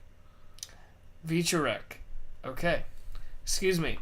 Starting Never what I would have went with, but they actually look way more correct too. Starting off, we have Poland's Adam Wieczorek going up against Brazil's Marcos Rogério de Lima. Adam Wieczorek has a professional record of 10 wins, 1 loss. Rogério de Lima has a professional record 15 wins, 5 losses, and 1 draw? Or is that no contest? I can't remember what the right part of that marker is. It is draw. Actually, it could be either. I think usually it's draw. Yeah, because when you log standings, you never say no contest. Anyways, so last. Yeah, you're right. He has a draw against Ben Ryder. So last time we saw Wieczorek, he had a win against Canada's Arjun Bular via omoplata submission. Oh my god, that fight. Yeah, that was interesting, is how I'll put that lightly. Before that, he had a win against Anthony Hamilton, and before that, he had a bunch of canceled bouts. So, Wieczorek is on well, he's on an impressive winning streak, but this is his 3rd fight in the UFC. His opponent, the Brazilian Rogério de Lima, last time we saw him, he had 2 canceled bouts in a row.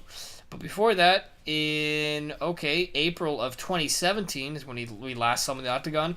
He lost to Ovince St. Preux via the Von St. Preux choke. What do you want to call it? Yeah, he did. Which should never happen. And if you lose to St. Preux choke, Von St. Preux, I am gonna go with Wieczorek via submission. 100% agree. Yeah, so that's my pick. And no, I literally had the same exact reaction. Yeah. That's all I had to say about that. So let me ask you. Yeah, so what were you going to say real quick? You had a little side note on it? Yeah, I mean, I basically have the exact same feelings. It's Wieczorek was held down the entire round against Arjan. He looked okay on the feet. Mostly just worked a 1-2 and a switch lead body kick. Rogério de Lima had a super kick heavy game against OSP and then got Von Flewed by OSP, which if your opponent is won by sub in his last fight and it has a decent record of subbing people and you recently got Von Flewed, I'm not gonna pick you. I can't do it. So I got Wieczorek by sub in the second for sure. Yeah, that sounds about right to me. So next up, we have a bantamweight bout between Brian Boone Kelleher going up against Montel Jackson. Both of them American fighters. I think Montel Jackson is. Yes, he is. And he's quick. What method did you have for Wieczorek, real quick? Submission. I said like round 2, something like what you just said. I feel like it's usually kind of happens as 3-round fights. So, by the way, what are the odds? Did you already say that? Wait, I was just about it. I'm literally pulling them up as we speak. So, according to Best Fight Odds, Bovada has this at Wieczorek is a minus 225 favorite to a plus 175 Rogério de Lima, which 100%. All right. So, in this bantamweight bout, Brian Boone Kelleher would have... Kelleher. You got it. Last time we saw him, he got knocked out by John Lineker which a lot of shame. people have. Before that, he had and also he did good in that fight. He fucked Lineker up a little bit, but it's Lineker. Yeah, that dude's a man possessed. Before that, he had 2 wins in a row. He defeated former pound for pound number 1 guy, Renan Barão, at one point in the UFC, which is insane, looking back. And he also had a win over Damian Stasiak. Montel Jackson, his record is 6-1. Definitely not his name. What's up? Said definitely not his name. What do you mean? Oh wait, it is Jackson. Wow, I wrote down Montel Jordan. Oh wow, shame on you, Chris.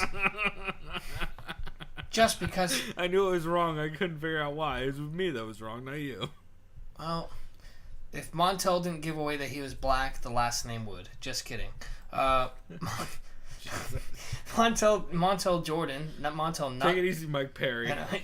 Yeah, I just found out 2% African, guys. Oh wait, by the way, speaking of Mike Perry, did you that fucking Indian video? Oh man, that Native whole American? Native. Yeah, that's Oh boy. He literally does the whole. Yeah. Don't get me wrong, I laughed, but I was also like, It's cringe laughing, right? Yeah, I'm. It's like when you hear that "Don't Cash Me Outside" girl rap. Yeah, I wish I did. I wish I didn't know that was a thing until the internet told me that was a thing, and that just shows you that we are literally growing closer and closer to the setting of the film Idiocracy every fucking year. Anyways. Hey man, sometimes they need nutrients. You know what I'm saying? Yeah, Brondo's got electrolytes. You ever see it grow in a toilet? Oh, that's what it was, electrolytes. You ever see a plant grow in a toilet? So Montel Jackson, last time we saw him fight, he lost a unanimous decision to Ricky Simone, and before that he had an impressive winning streak. But his last fight though was his UFC debut, not counting Dana White's Contender Series. Is this a late notice fight?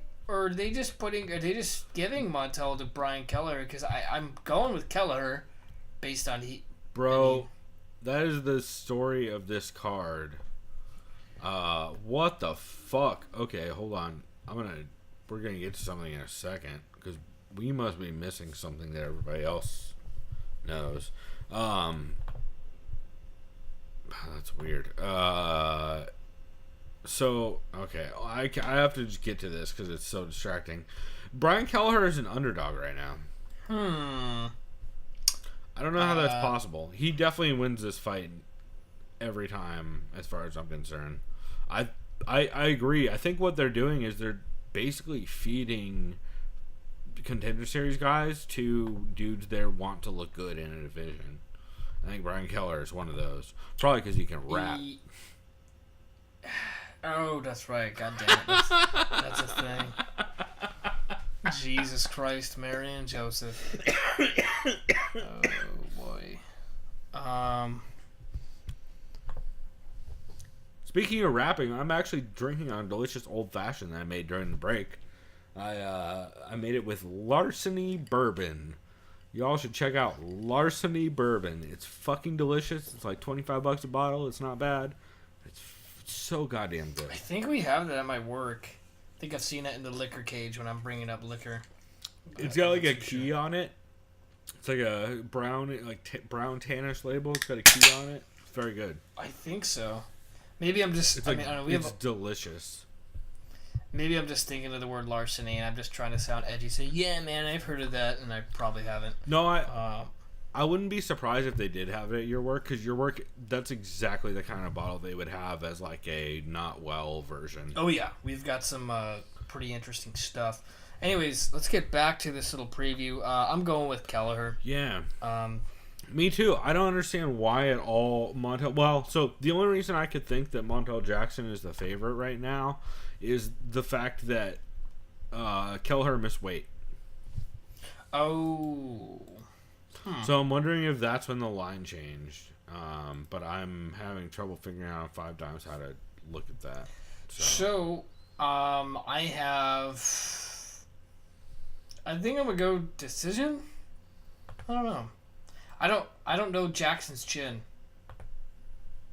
Or I can't remember it, to be honest. Yeah. Yeah, it looks like, you know what? It looks like the line changed around the time that weigh-ins happened. So that would make sense. I just went to the thing. Did you type in V Chorich? It's fucking hilarious. Yeah, well, so I typed it how... I typed it how John Anik was pronouncing it. Yeah, you're like typing it phonetically. No, I think that's funny. Because otherwise I would fuck that up every time. I didn't want to be one of those guys like I heard on every podcast this week that said... like I did last week actually when you weren't here, where I just panicked over the name Vichurek or Vichurek. How the fuck did we get to Adam Weezork when it clearly does not look like? That's if you got rid of the fucking C before the Z and got rid of the E. Well, but I think that is how that works sometimes. But yeah, just get rid of the vowels and then it's Weezork. Yeah, Vichurek. But yeah, I'm saying get rid of the E. But or Vichorek. Yeah. But yeah, I have Brian Kelleher as well, even though he is the underdog. How do you have him winning this? Unanimous decision. He'll just point fight him. He'll just pressure more and just tag him a lot. Yeah. I'm going to go the same, but I would not be surprised if he put enough of a pace on him to get a TKO late. But yeah, I think he's probably going to get it by decision. What are the odds once you have it available? So, Brian Kelleher, according to Bovada, is a plus 115 underdog doing minus 145 at Montel Jackson. Okay. Which, again, has to be weight cut related. Because any other realm, I don't understand how that's possible. Yeah. I don't either. Which also, the fact that he missed weight, I mean, he missed it by a pound, but a pound is enough of a gap that it's possible he didn't cut the extra pound, versus trying to cut the extra pound, almost dying, and then missing. Yeah. Which, that is when someone should become a favorite, is when the other person literally tries to make weight, fails badly, and then has to fight. But I don't know that this is that case. And even then, Brian Kelleher's cardio is very good. So I'm still leaning him in this fight. I think it's kind of crazy people have it otherwise. I think so as well. I agree. So this next fight, we have a matchup in the featherweight division between the Bronx's own Shane Burgos, who has a record of 10-1, going up against Louisiana's Kurt Halabar, who has a record of 17 wins and 5 losses. Shane Burgos, last time we saw him, he lost. That was a fun fight. He got knocked out by Calvin Kattar in the beginning of round 3. Dropped pretty hard. It's basically like it was essentially like a flash KO. He looked pretty good in that fight up until then too. Like, he wasn't winning it, but he was competitive, and like they were exchanging shots throughout that fight. And Kurt Halabar, what the fuck? Sorry, Kurt Halabar last time. Okay, he's coming off of a knockout loss too. He got uppercutted into oblivion by this guy's probably Brazilian, Raoni Barcelos. Yep. Just last July. Okay, so he recently had a fight. His fight was pretty ridiculous too, just because it was. Oh, and that was his UFC debut. Weird the way. Yeah, so he had the win over Matt Bissett. Then they revoked it via the Nevada State Athletic Commission after they heard that he had used an IV, which he admitted during the pre-fight paperwork and stuff. So. Weird case. It's weird that not USADA, since USADA doesn't cover Contender Series, but the Nevada State Athletic Commission were the ones who had a problem with that, which the Nevada State Athletic Commission allows IVs, but only under 50 centiliters, I believe it is. So it's a weird case. But yeah, then he came back against Raoni Barcelos and honestly got pieced up a bit. he looked pretty rough, and there's a lot of wild flurries in the pocket, but he was getting bombed on during those flurries, and he doesn't have a ton of head movement and eats some solid shots, so I think this could be a tough one for him. Yeah, I like Burgos in this just because of his solid power and his hand speed. His jab is really good, and he kind of just really likes. He doesn't have too much quick footwork, but he really likes to cut off the angle, and he kind of circles and shuffles. He kind of strafes almost, and just kind of keeps cutting off the angles by just kind of. I feel like he kind of matches the lead leg. He makes sure he cuts off the angle of that lead leg, whatever his opponent sends it. But then again, it benefits him more. Especially if his opponent is kind of, what is Burgos? Is he orthodox? I can't remember. I believe so, but I'm always bad about that. I do know that he's very good at, he's pretty decent at slipping punches. Is one thing he showed in the fight against Cater. Yeah. He did a decent amount of moving just enough off center to be able to slip the majority of the impact. Yeah. Either way, I like him in this fight. I like it by knockout, considering they both got knocked the fuck out in the last fight. Wow, what round? I'd say round 3. Third?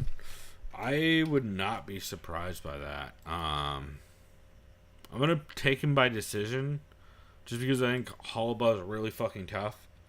So I think it'll probably go late, and unless Holloway's just putting his chin in the air, I think it can probably hang in enough and initiate enough wrestling exchanges in with everything else to hang in there for 3 rounds. But yeah, I think it's a very tough out for dude. Yeah. And odds on that one, let's see, Brian Kelleher.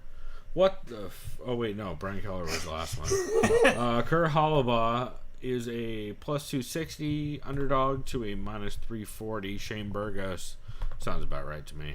Sounds about right to me. Maybe a little wide, but not that bad. So next fight, we got the lightweight division.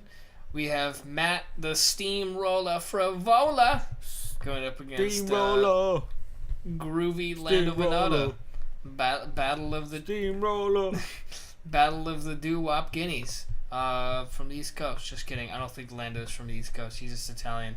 Oh wait, never mind. Frivola is a Florida man, or he fights out of Florida.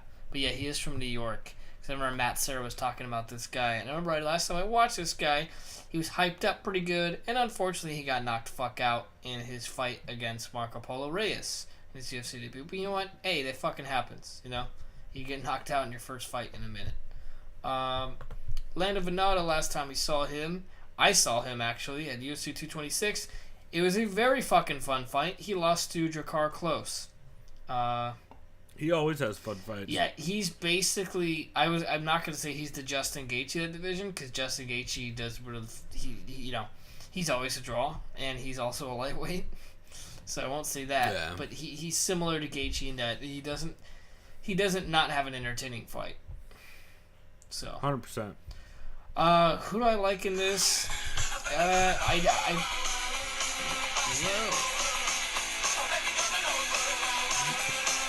Steamroller.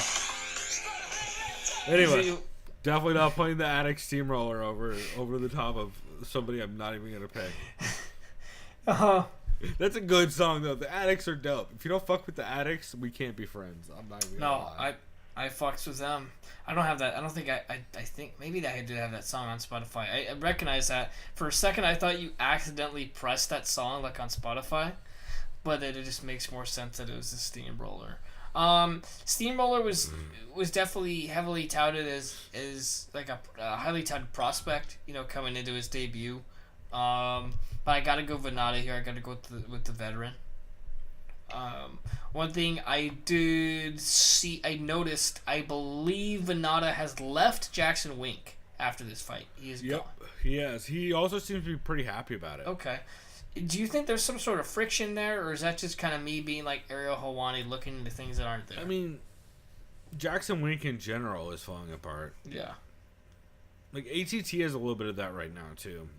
Less dramatically, but ATT is not what ATT was a year ago.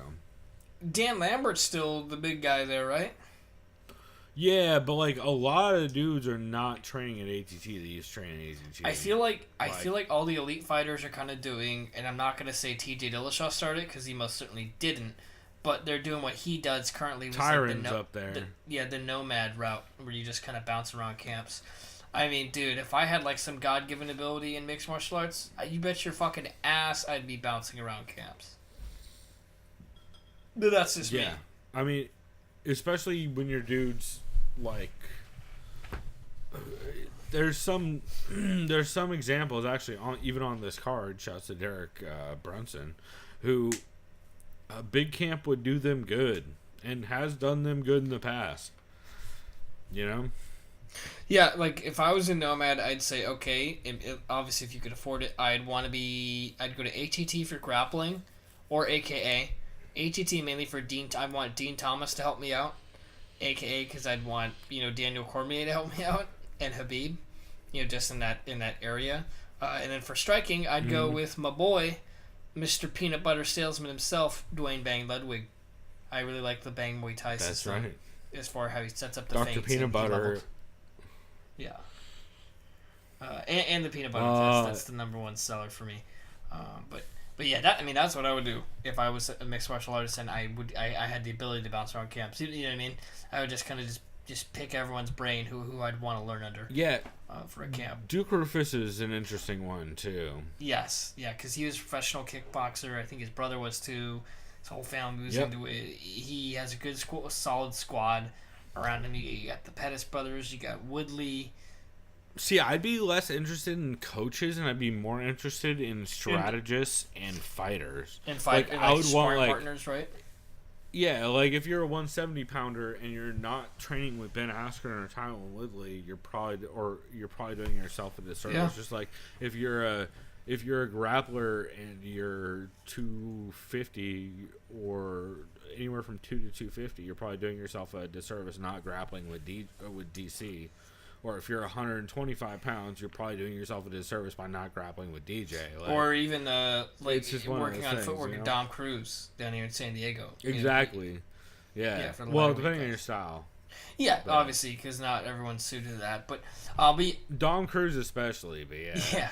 Yeah. Fuck, I hope that motherfucker comes back soon. He's healthy. Dude. I think what it is the UFC... we'll talk about this down the road. I think they're going to announce it's going to be the January card in Anaheim, which I am probably going to try to go to because it's only an hour from us, the Honda Center. I think they're seriously going to announce either Dillashaw fighting Cejudo or Dillashaw Cruz. I think those are the only two fights that they're going to be willing to announce as far as what they can market. They hinted about... Yeah, Henry said on Jerry that he's thinking...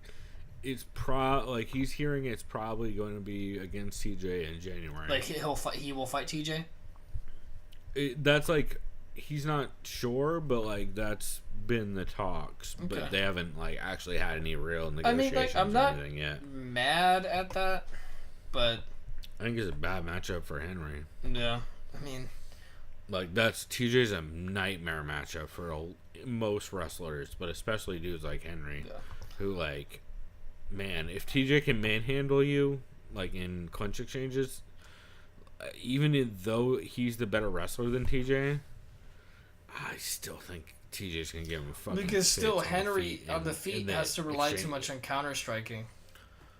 Well, that and I think the problem is it's gonna be like DC against Stipe. It's gonna be in the transitions where it's gonna be a real big problem for him. Because, like, that's where DJ fucked Henry up, is in the transitions between, like, the clinch versus takedowns versus on the feet. Plus, the fact that Henry's leg almost gave out on him from leg kicks. That's right. So, speaking of which, since I went with Venata via... you know what? You had Venata in that. I'm going to go knockout. I think he's going to do, like... What round? I'm going to say round 2. I think he's going to do some spinning shit like he did against John McDessie. So I actually also have Venata by KO. I'm going to take the first. I just think Frivola leaves his chin out. I think he leaves his chin out way too much in these fights, and he gets into long combo exchanges in the pocket, but doesn't have a ton of head movement. I think that's going to be fucking death against Venata. So Venata right now on Bovada. Oh, I just caught how much that rhymed. Venata Bovada. Have I told you? Have I told you how I'm rapping now under the name Big Bottles? Sure. Yo, big bottles gets models. Big bottles throttles. Yeah, he also throttles, but rarely swaddles. I'm a white dude, so I don't rap. Shouts to Brian Kelleher. Lando Venata is a minus 285 to a plus 225. Matt Steamroller Frivola. Steamroller. Yeah, that sounds about right. Cool. So, this next fight, I have one of these dudes in Magwar Fantasy League. I'll let you guess which one. Killer B, No. You have Lyman Good. No, wait. Yeah, 100% I have Lyman Good. You do have Lyman Good. Let it be known though, I'm a giant Killer B fan. I just don't think this is a good matchup. Yeah, Oh, yeah, he fucking went split with Elizu. Yeah. Yeah, so why don't you break this down? So, down? Lyman Good is an American fighter, as is the veteran Ben Saunders. Last time we saw Lyman Good, with a record of 19-4, he lost a close fight, split decision, to Elizu Zaleski, who's the Brazilian... Very close split decision. Oh, shit, that was July of last year. Wow. Okay. Yeah, it's been a bit. Excuse me, god damn it. He hasn't even... he may or may not have been gone for a reason. Well... What's the sound... Hey, girlfriend Karen, what sound does the snitch from Harry Potter make?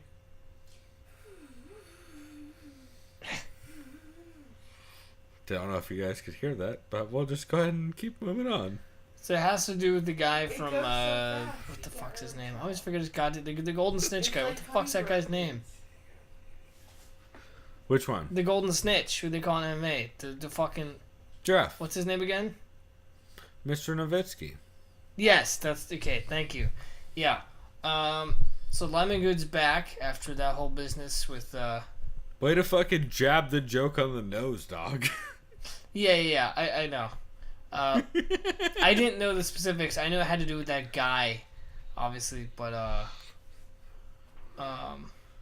anyways, yeah, goddamn it. You see, I'm not. I don't know. All right, Dumbledore, keep it moving. Yeah, fucking Snape. All right, now I lost my train of thought.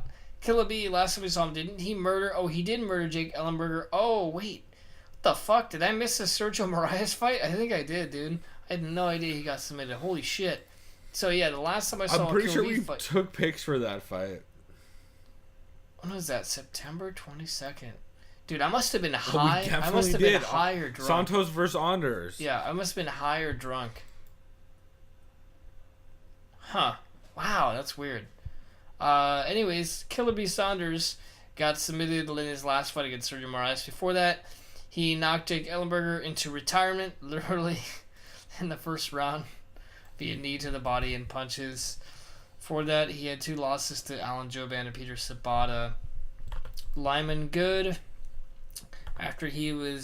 before he was in trouble with the Golden Snitch, he had a 4-fight win streak, but this is only his 3rd fight in the UFC. Okay. And someone is making a loud noise in the parking lot. I don't know if you just heard that. Did you just hear that? Barely. Like, I heard some lady yelling. Yes, but I couldn't actually vocalize any of it. Okay. Or read any of it. It was funny. It's right when I paused, it was like, ah! This is so fucking loud. Yeah. Holy shit. I'm sorry, dude. Now I'm getting distracted. No, that's hilarious. God damn it. So, I don't even really... I mean... Yeah, no, I gotta go with Lyman Good. I don't know. This is like a pick'em for me. I know Ben Saunders has been here way too long. I should say that. I can't talk shit on him. He's doing what he wants to fucking... You know what I mean? I don't know. This is a weird fight for me. What do you think? I'll let you break this one down.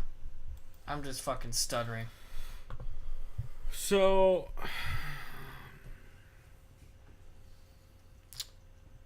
I don't have much of a take on this fight other than I think it's going to be very difficult for Ben Saunders to get much of anything going in this fight. Lyman is a solid orthodox kickboxer. He's pretty solid on the ground. He has very good takedown defense. He did eat a lot of leg kicks from Elizu Zaleski dos Santos, but he hung in that fight. He dropped Elizu once or twice. It was a scrappy-ass contest, whereas Ben Saunders, as much as I love Ben Saunders, man, he didn't look great against Sergio Moraes, and then won against a very weathered Jake Ellenberger, and then had some tough losses back-to-back before that. So I'm taking Lyman Good by second round TKO. Mostly just because it's a tough style matchup for Ben Saunders. And I don't think Saunders gets the takedown, and I don't think he wins the clinch exchange. I don't think he gets the clinch exchanges he needs to win. So I think he's going to end up eating too many shots from outside and getting put away.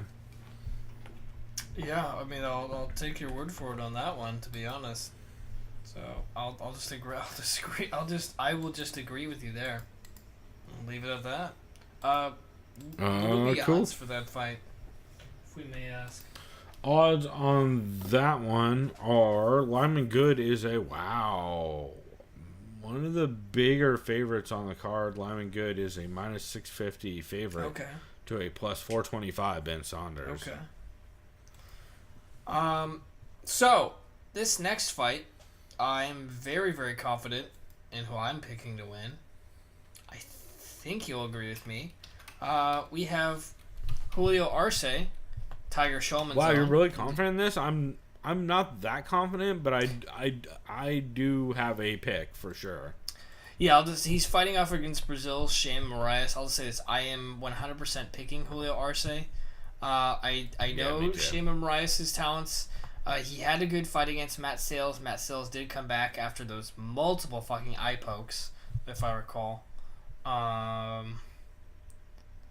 And yes, Moraes does have a win over against Luis Palomino from World Series of Fighting. He was in there for a while. He has some good wins, but Julio Arce has really, really impressed me in his last... Yeah, he beat Daniel Tamer. Not David, the younger brother Daniel, but still, those guys are impressive Muay Thai fighters. And he submitted a Muay Thai guy.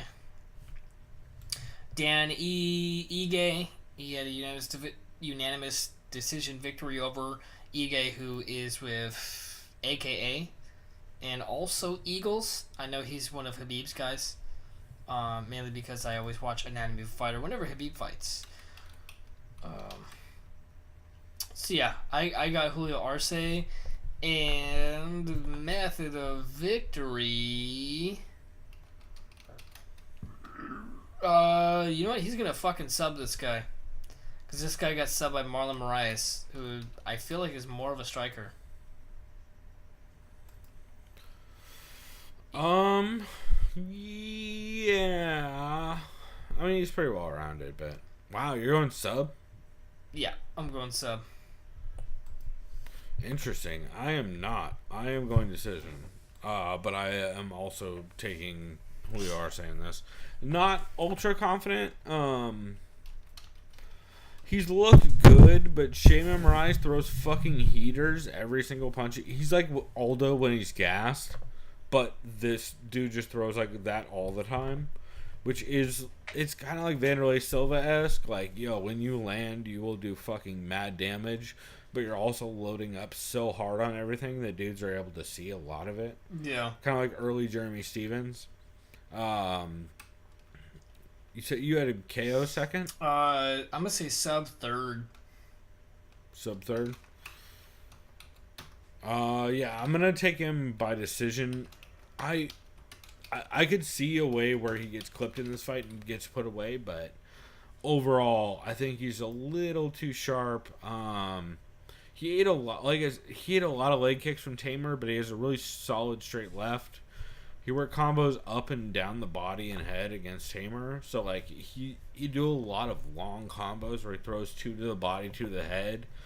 Moraes has a strong Muay Thai style, but everything's a big power shot with a big wind-up. He is very good in clinch, so that is one place where I feel like if this fight constantly... if Arce can't keep the distance and stop the... like, if he throws and collapses the distance every time into the clinch, I think this fight's going to be a fucking problem for him. But as long as he's able to stay on the outside and throw solid, straight 1-2s over and over again, or 3-2s, which he threw a lot of in his last fight, I think he'll probably do pretty well. So I'm going to take him by decision. Okay. What are the odds of this fight? Let's see. Julio Arce is a minus 265 favorite to a plus 205 Shaman Moraes. So, next fight, we have... Whoa, what the fuck was that? Sorry, there's a lot of noise. It sounded like a weird fucking... like one of those stab notes in a horror movie from the 50s. Is what it sounded like. It was like, John! It was like a Law and Order sound is what it was. Yeah. Yeah. So next up we have a women's flyweight bout between I am this division, Sijara Eubanks, going up against my cousin, Roxanne Modafferi. Or as Joe Rogan would say, Modafari. And that actually is how some of my cousins pronounce their name because they change the spelling. It's fucking weird in Calabria, bro. Yeah. So Sijara Eubanks has an impressive record of 3 wins and 2 losses. Before you get into this, real quick, just a heads up. Ben Saunders' last fight, I just realized, number 1, was it the one that you said you don't remember happening? Yes. It was, right? Yes. Against Sergio Moraes. You picked Saunders in that fight, which you got wrong. Also, that was the fight where it happened during the Thiago Santos Eric Anders card, and if I remember right, that was the card where Ben Saunders basically got smashed for a lot of it. Also, I had Moraes by KO, so for what it's worth. Cool. All right. Sure. Yeah.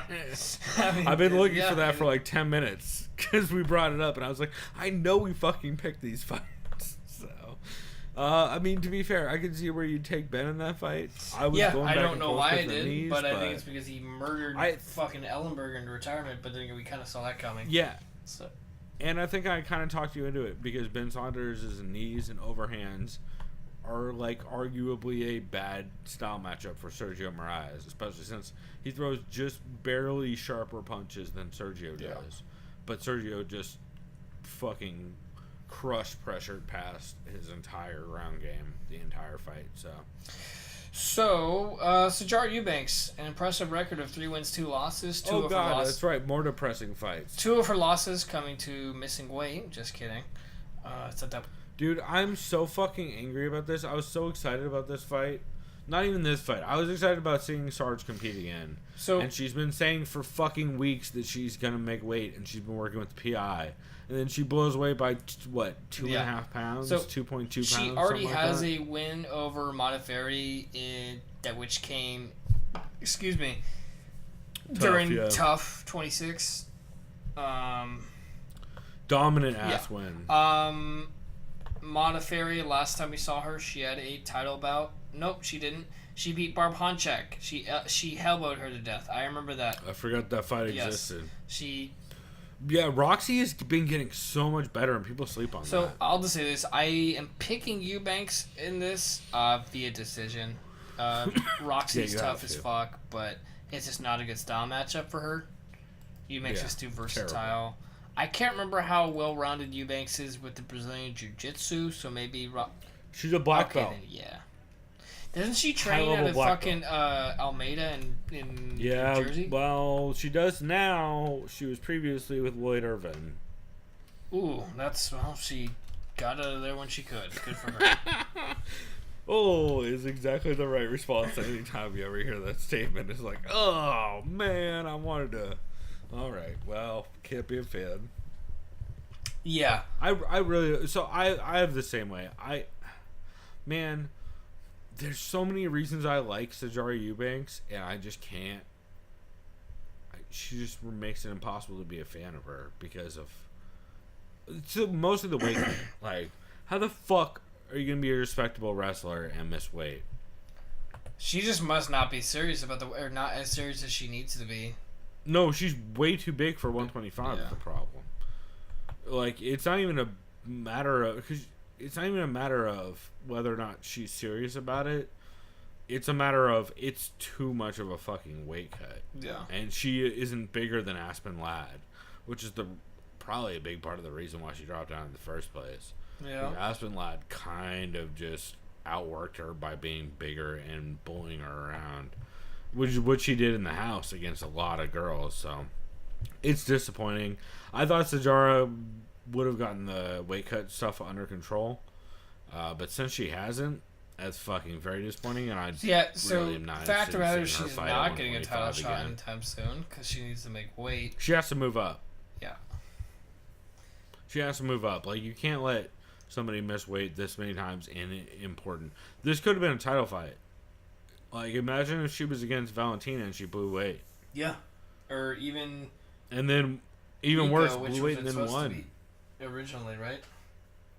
Yeah, same thing. Even worse, blew weight and then won. What do you do then? Yeah. You just fucking say fuck everyone and give her the belt? Like, you say... You don't give her the belt, and then you don't have a champ. Like, dude, it just sounds garbage. Like the Yoel Romero fanboys were like, he's the real he's a campeon real. He beat the Whitaker. The Whitaker? You mean Joe Diaz? That's what you're talking about? The fuck dog. He's the campeon. Yeah, no, so yeah, like I'll just see comments. He's like I'll see comments. I'll see Romero. Like, just put anything, like a photo or a video, and it'll just say, like, there'll be a comment, El Campeón Real. Dog, you give Yoel Romero a fucking coca leaf cigar, you take the win, and you go the fuck home. Who gives a fuck? You dip in the scales with the coke, and it's all good, dog. Yeah, fucking Joey Diaz, man. Goddamn legend. So, let me guess. Speaking of which... The Degenerates on Netflix, his new special, also Christina P. I just saw, yeah. I haven't seen it yet. I haven't seen it, but I saw a notice on social media about it, so I got... There's a lot of stuff on Netflix that I need to check out. Everyone keeps talking about some show called The House on Haunted Hill, or The Haunting of House Hill, what the fuck it's called. I don't know, but... Yeah, I guess I gotta check that out. That too. So one thing that I did see, speaking of TV, because I'm a big TV movie guy, did you ever see, by the way, Chris, True Detective Season 1, not Season 2? Nope. I really have been meaning to. So whatever you do, but I know I've heard whenever you have time, please see it. I know we always talk about how great of a show Breaking Bad is. I always love Better Call Saul as far as the writing and, like, say, character development. True Detective Season 1 is... Is that Matthew McConaughey? Yes, it's Matthew McConaughey and Woody Harrelson. I almost dare I say it's a fucking utter... Is he playing... It's almost an utter masterpiece. What's that movie he did? In my honest opinion. It's only 8 episodes. Matthew McConaughey did a great Southern movie about... Dallas Buyers Club was the one he won the Oscar for, and that movie is fantastic. No, not the AIDS one. He plays the guy who gets AIDS. And it kind of just changes. No, definitely not the one I'm talking about. Okay, I'm talking about Free State of Jones in the South Civil War, where he helps out all the enslaved. Frailty is so fucking good. I'll just say this: do yourself a favor. Is it like Frailty? It feels like it might be. Do yourself a favor. Please watch True Detective Season 1 because the trailer for Season 3 just came out, and holy fuck, it looks good. Season 2 sucked ass. It was like in Northern California, and no one cared. That's what I've heard. Yeah. That's why Season 3 looks great. I heard Season 2 sucked. Yeah, Season 3 is Mahershala Ali, and even Stephen Dorff, the guy from Blade. I know that's insulting. He was a bad guy from Blade, but he's also been in good movies. But no, it takes place in the Ozarks. It looks, dude, it looks so fucking sick. Speaking of which, everybody says Ozark. Yes, I saw season 1. Still haven't watched season 2. So I've been a lazy piece of shit. Anyways, let's get off. Oh wait! One last thing before we get back. Yes. Before we leave TV, the fucking show about stand-up comedy in LA. I'm dying up here is incredible. Did it get renewed? Did it get picked up? I believe you heard it got season 2 right now. I was gonna say I heard it got canceled. If I'm not mistaken. Didn't? Swear to God. I don't. It might have. Yeah, it's Showtime. I wouldn't show, be surprised if it did. Yeah. Yeah. I think they did 2 seasons. Yeah. I don't know if they got through the second season. It's done. I think it's done, unfortunately. But yeah. Dude, it's too good to exist because they say horrible, fucked. It's the Comedy Store, so they say horrible, fucked up things the entire time. Like, dude, I'm telling you, like, there's fucking so many shows I need to check out. I just need to take like 3 days off in a row, just fucking get super fucked up, and just binge watch like a piece of shit, and just get nothing done. That's the way to do it. Andrew Santino during that show pissed on his father's dead dog's grave. Like, fucked up things happen in that. They say horrible things. The chick from Treme is the mom from Treme who's married to John Goodman. Is in that show playing Mitzi doing mad lines of coke with Lisa Lampanelli in the back. Yes. Like, it's fucking great. That show's so good. Anyway, we're way off topic. Jason Knight, Diaz taking on Jordan Rinaldi. So, Jason Knight is on a skid. He was on a roll. He is, but those fights have been so fucking fun. Yeah. He always brings a good fight, no matter what. I don't know if that's just the Mississippi boy in him or whatever the fuck you want to call it. He's going up against Jordan Rinaldi, who's a scrappy guy himself. His last fight was against fucking killer Gregor Gillespie, who I hope we get to see fight again, because that dude is blowing the fuck up. And he loves to fish. Dude, yeah, no joke. Yeah. He reminds me of the homie Big Trevor, who was a commercial fisherman, I think, still, down here in San Diego. But yeah, just like a wrestler who seems like he would be fun as hell to drink beers with on a boat. You know? Yeah, like you could just pick his brain. Like, I've only been fishing a couple times, like actual fishing. Like, yes, I've been like Lake Cuyamaca and shit. You know, like I remember when I was a kid, my uncle on my dad's side, he would be fucking slamming beers. And he didn't really give a fuck. He'd bring me and my brother out, and we would have Domino's pizza, and he'd fucking put sausage on as bait. I'm like, Tony, you're fucking stupid. You need something that stinks. You know, it's for bait. It was just the funniest shit ever. And I was like maybe like 12, but. Oh, I fucks with your uncle. You would love my Uncle Tony. He's fucking hilarious. I haven't seen that dude since Thanksgiving of last year. Hopefully I catch up with him soon. He also sounds like a GTA character. He is. Uncle Tony is literally the fucking sausage on the fishing GTA character. I'm telling you, he's hilarious. That's hilarious. But yeah, so last time we saw Rinaldi, he lost to Gregor Gillespie. No shame in that. Before he beat Alvaro Herrera via Von Flue, which is fucking insane that he knows that. Well, but then again, it's kind of sad if you get submitted by that. But yeah, no, it's a Von Flue choke doesn't mean you're good at grappling. It means your opponent's bad at grappling. They're bad at defending. That's what Von. Yo, if I, as a hell white belt, know not to leave my arm over the head of someone in side control, it's not acceptable for professional ass fighters to get submitted from that exact same thing. Yeah. So Jason Knight has a 3-loss skid currently. Last time we saw him fight, he fought in May of earlier this year. He lost a split decision close fight to Makwan Amirkhani. Before that, he had a unanimous decision loss to Gabriel Benitez in December of 2017. And before that, he got knocked out in a... Oh, fuck, that was the first round? Oh, yeah, it's Ricardo Lamas. Which... I think that was a really rough elbow. I felt like they almost kind of... Excuse me, goddamn. They almost kind of gave him too big of a challenge too early, you know? He was just... I mean... Ricardo Lamas is a beast on the ground. Oh, wow. He has a... Wow, Knight has a win over Dan Hooker. Okay. and crazy in exchanges. Like, Ricardo Lamas is underrated at how good he is at just staying in the pocket and throwing, quote-unquote, Mexican style. Yeah. Like, people forget Ricardo Lamas was one of the motherfuckers that just stood in front of dudes like... He fought Max Holloway and stood in front of him and swung. Yeah, they stood and banged, dude. Max Holloway's, let's fucking do it, dude. That was one of those fights, right? The Max Holloway goaded a Mexican dude into whenever I watch Fight Pass with Trevor and shit, I'll just like, dude, you gotta watch this fight. He was so hyped. He was like fucking standing up watching that. Yeah. No, it's a fucking great fight, yeah. With UFC 199. So, I'm leaning Knight because I feel like you gotta end a skid. Yeah, I don't know. Fuck it. I'm gonna lean Knight. I'm gonna go decision. Yeah, it's a tough call. I think it'll be a close decision, probably like split. Even though it's like, well, you can't really predict split. It's like, yeah, no shit. I just think it's gonna be a close fucking fight. So if it goes split, right? You don't trust the judges enough for it not to be split. Yeah, no, it's not. It's gonna be a fucking really close fight. I got Knight edging it out. I don't really have any tape study. I just remember Knight likes to press forward a lot.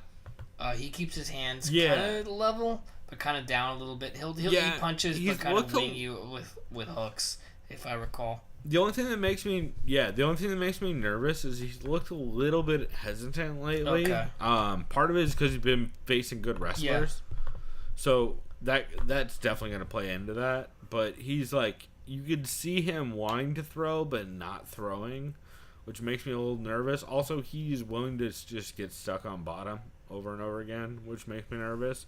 He has a very good guard game, but if you don't catch anything and you stay on bottom the whole round, most judges are going to not give you that round, unfortunately. Rinaldi is really herky-jerky on his stand-up, and he shells up a lot defensively. He got fucking dominated on the ground against Gillespie, and he was not very active once he got taken down.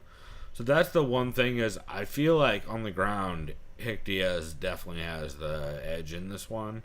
And I think on the feet, as long as Hick Diaz is able to put out enough of a pace to not just get outworked like consistently every round, I think he'll take this.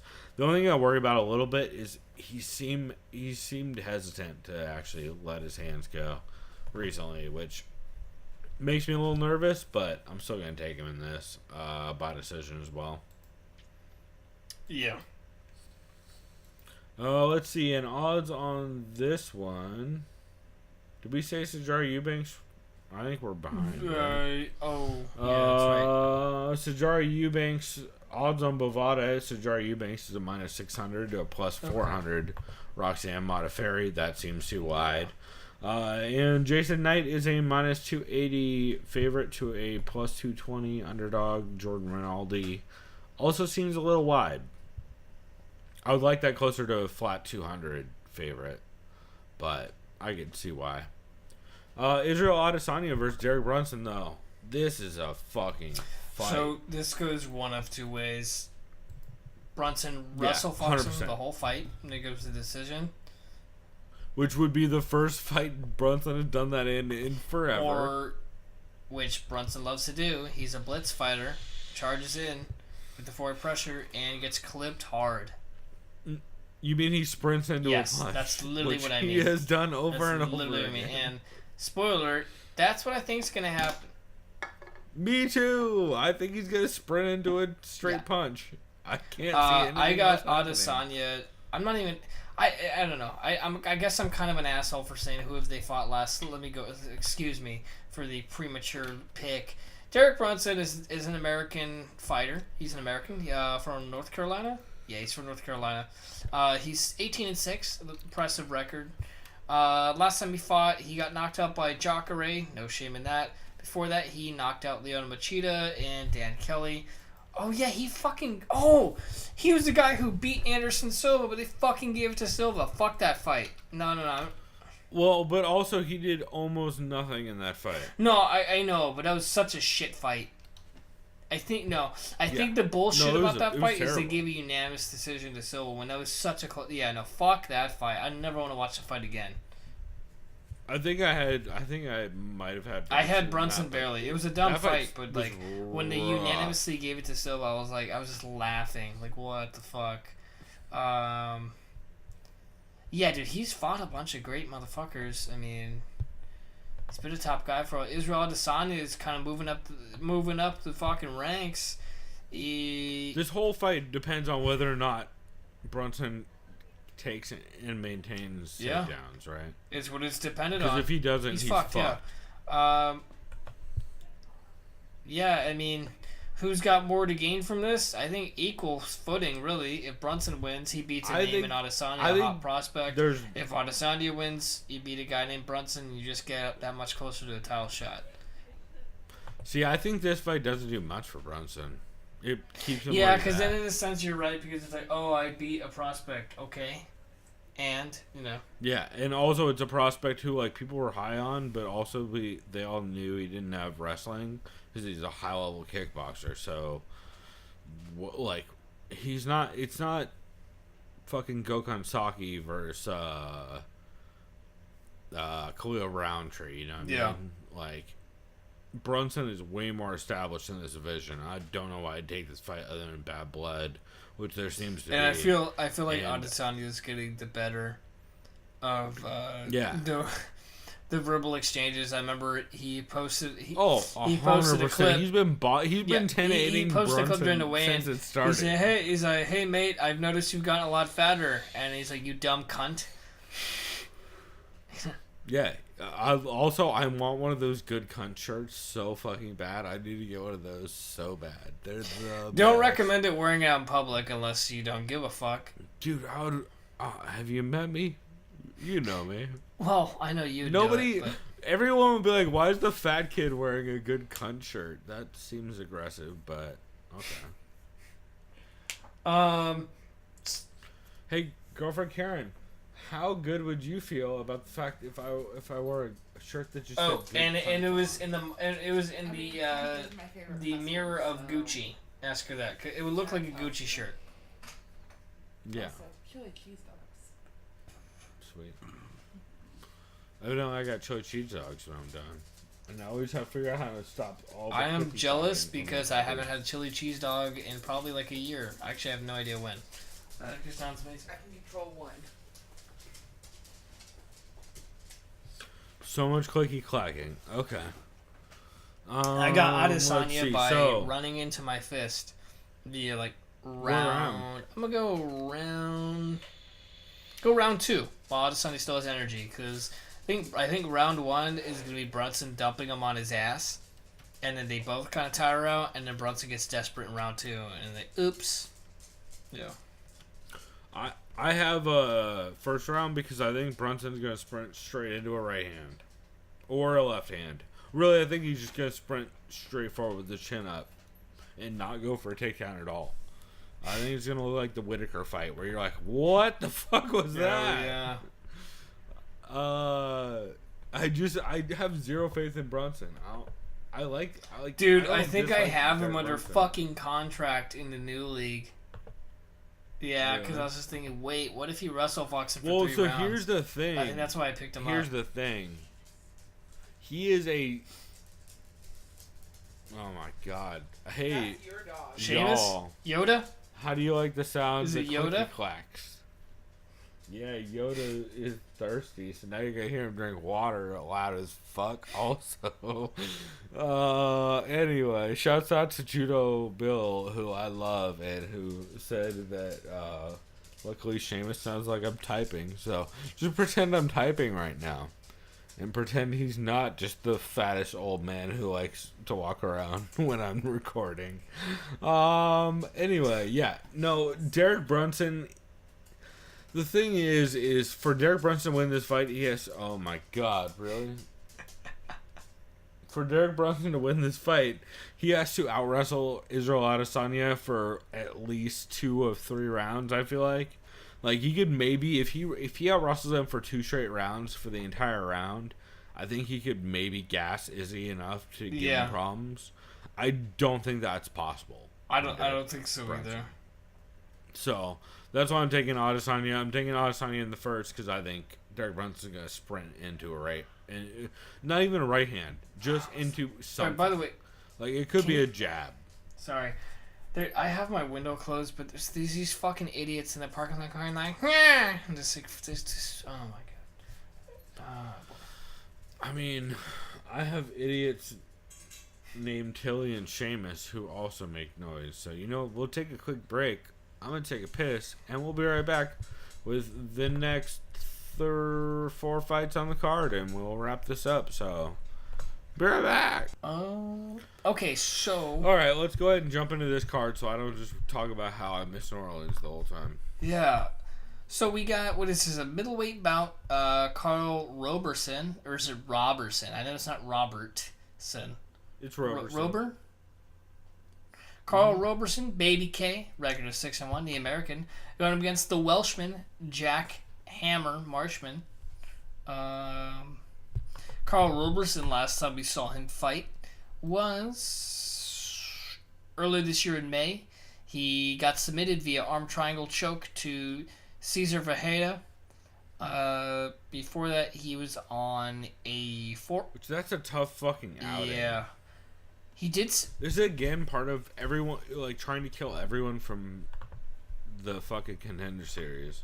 I don't know why they're just giving them all to the Wolves, but they have been over and over again.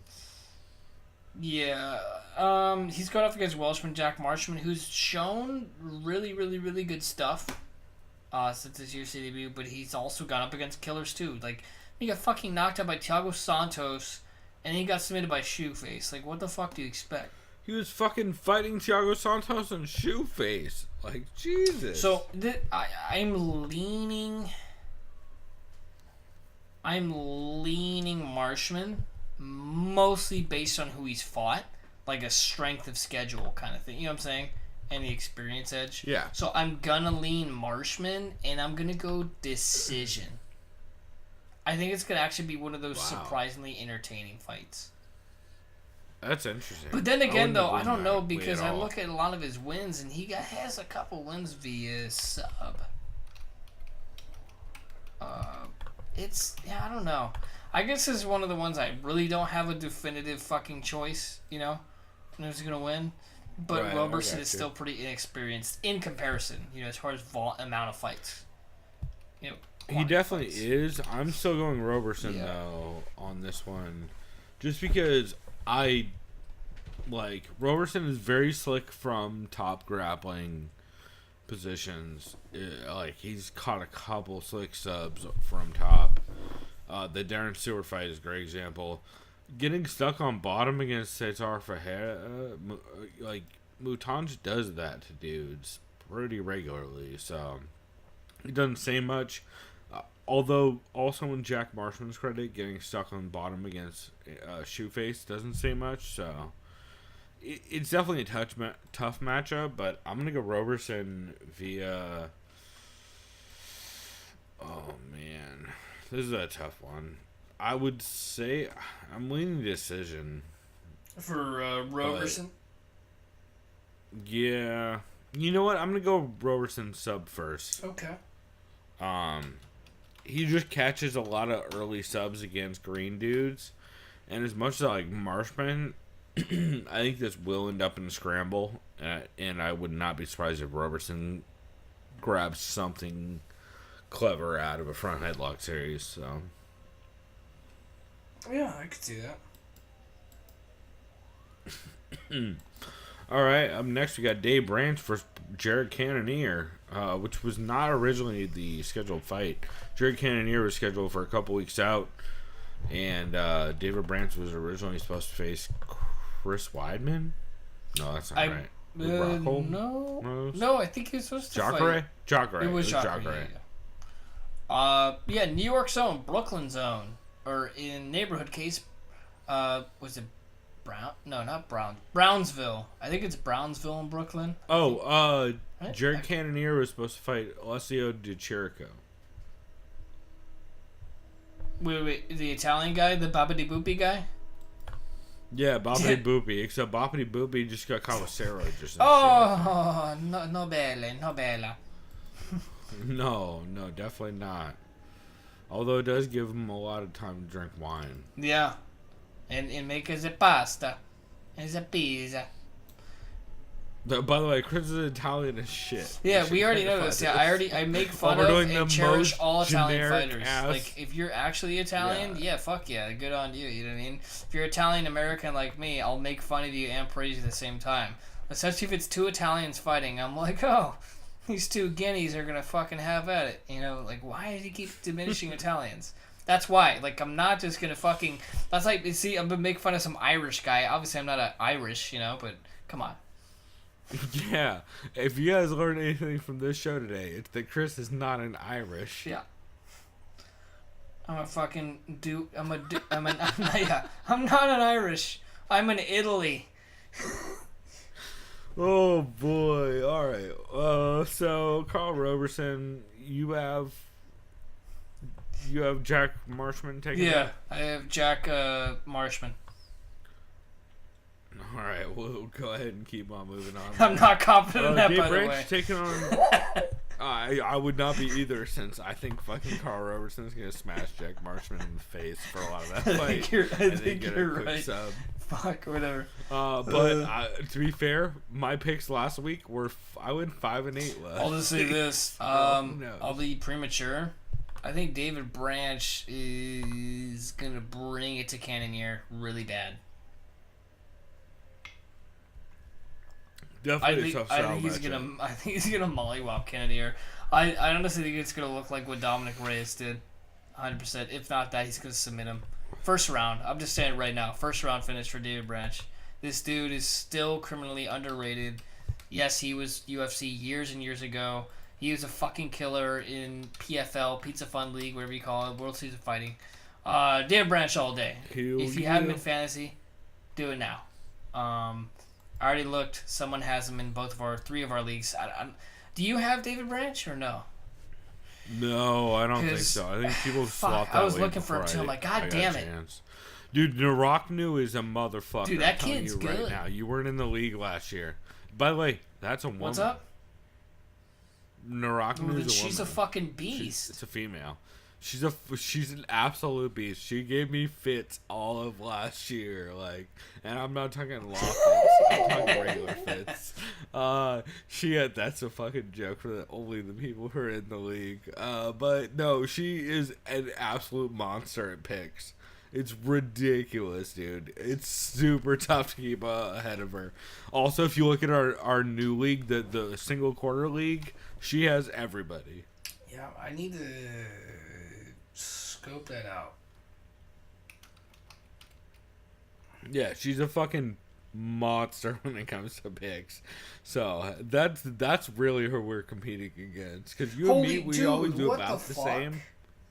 Yeah. Go ahead and list it off. She has Claudia Gadeya against Nina Ansaroff. That's fucking great. Yeah. She has T-City. Oh, wait, but she also has Holloway? Oh, okay.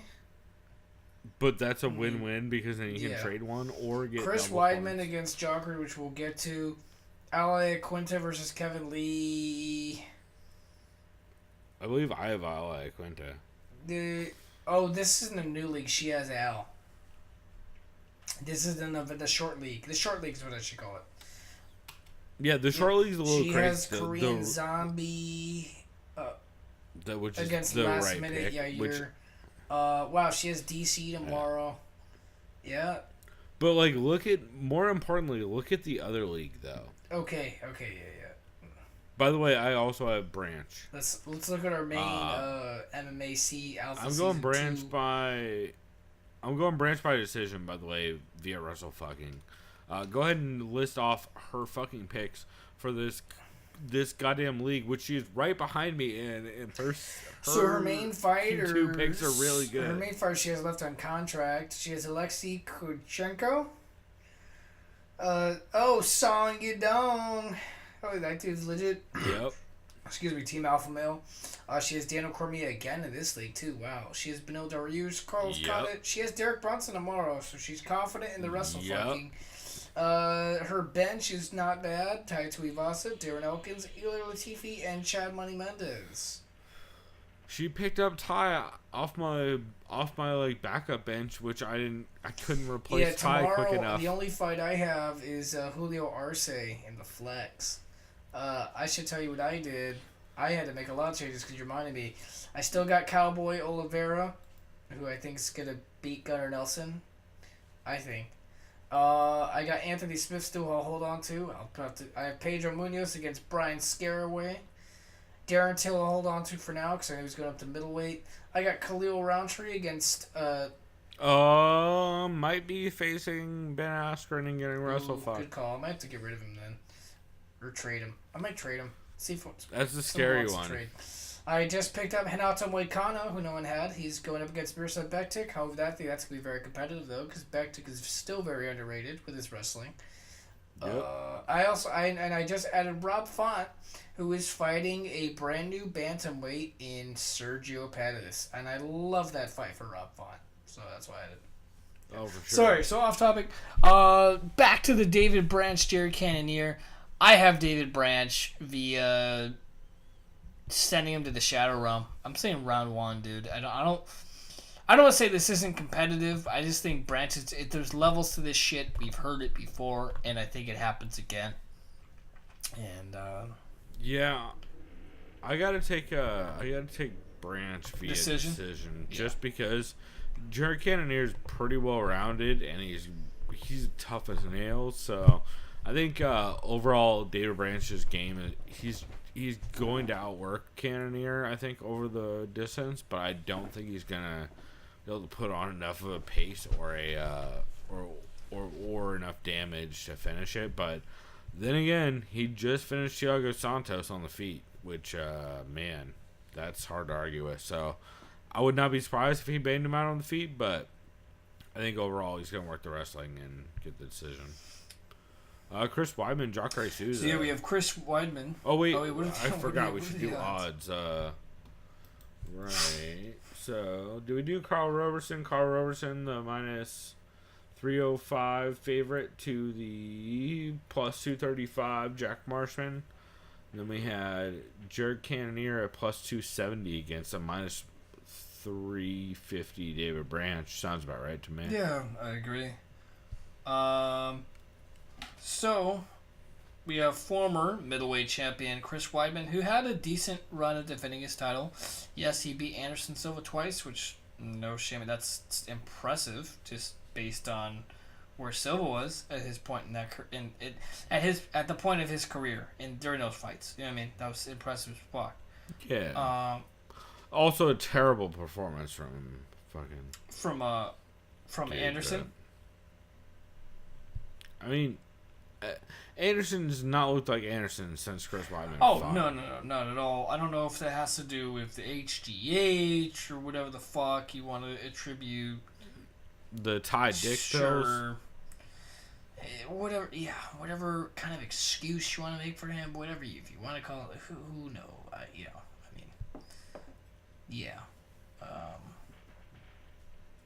By the way, good googly moogly, this larceny bourbon is so delicious. So where did you get that, so I know?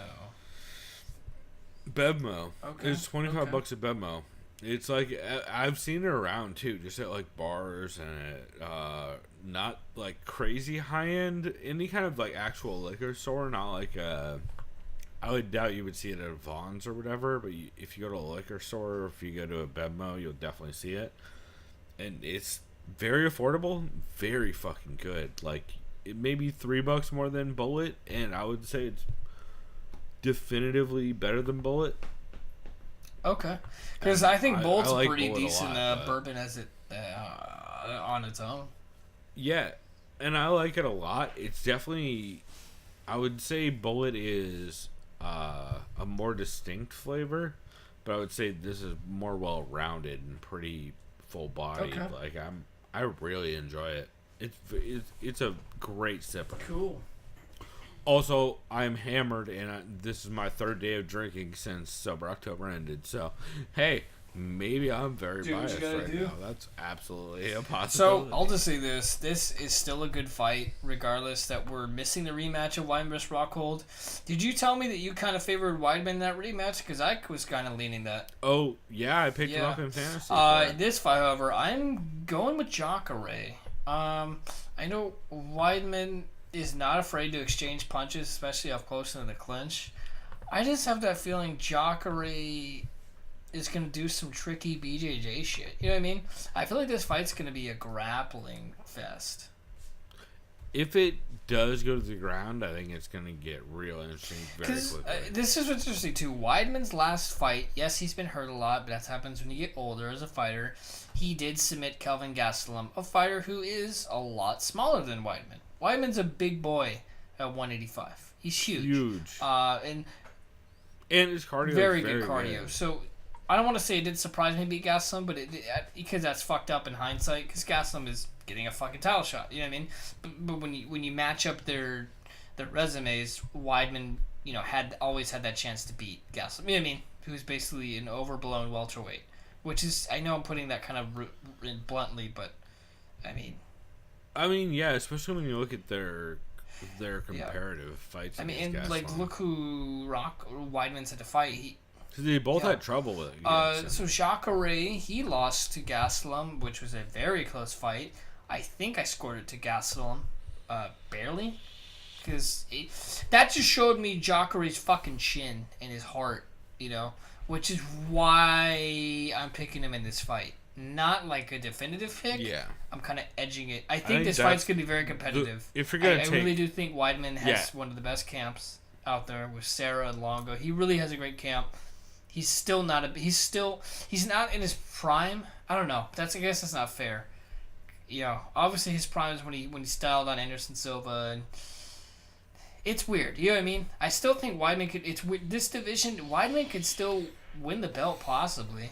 It's just things have to go to his what. 85. You know what I'm trying to say though? Like I feel like Weidman still has that talent. He's not a bad fighter at all. He can be a trouble matchup for hella dudes. It's just a matter of what kind of Weidman shows up. Because he's been trouble for dudes, but he's also like he did get rocked bad and hurt pretty bad in the Gastelum fight. He got rocked bad and hurt pretty bad in most of his fights. Honestly, since Anderson, fucking Vitor hurt him bad. A lot of the fights he's had, he's been rocked in. Yep. Which kind of seemed to be a regular point of interest on a lot of podcasts this week, for good reason. The problem is I always lean wrestlers and cardio, and Weidman is both of those. That's a very fair point. So I have to take Weidman in this fight just off wrestling and cardio. Because Jacare, especially, he dove on a lot of weird takedowns in his last fight.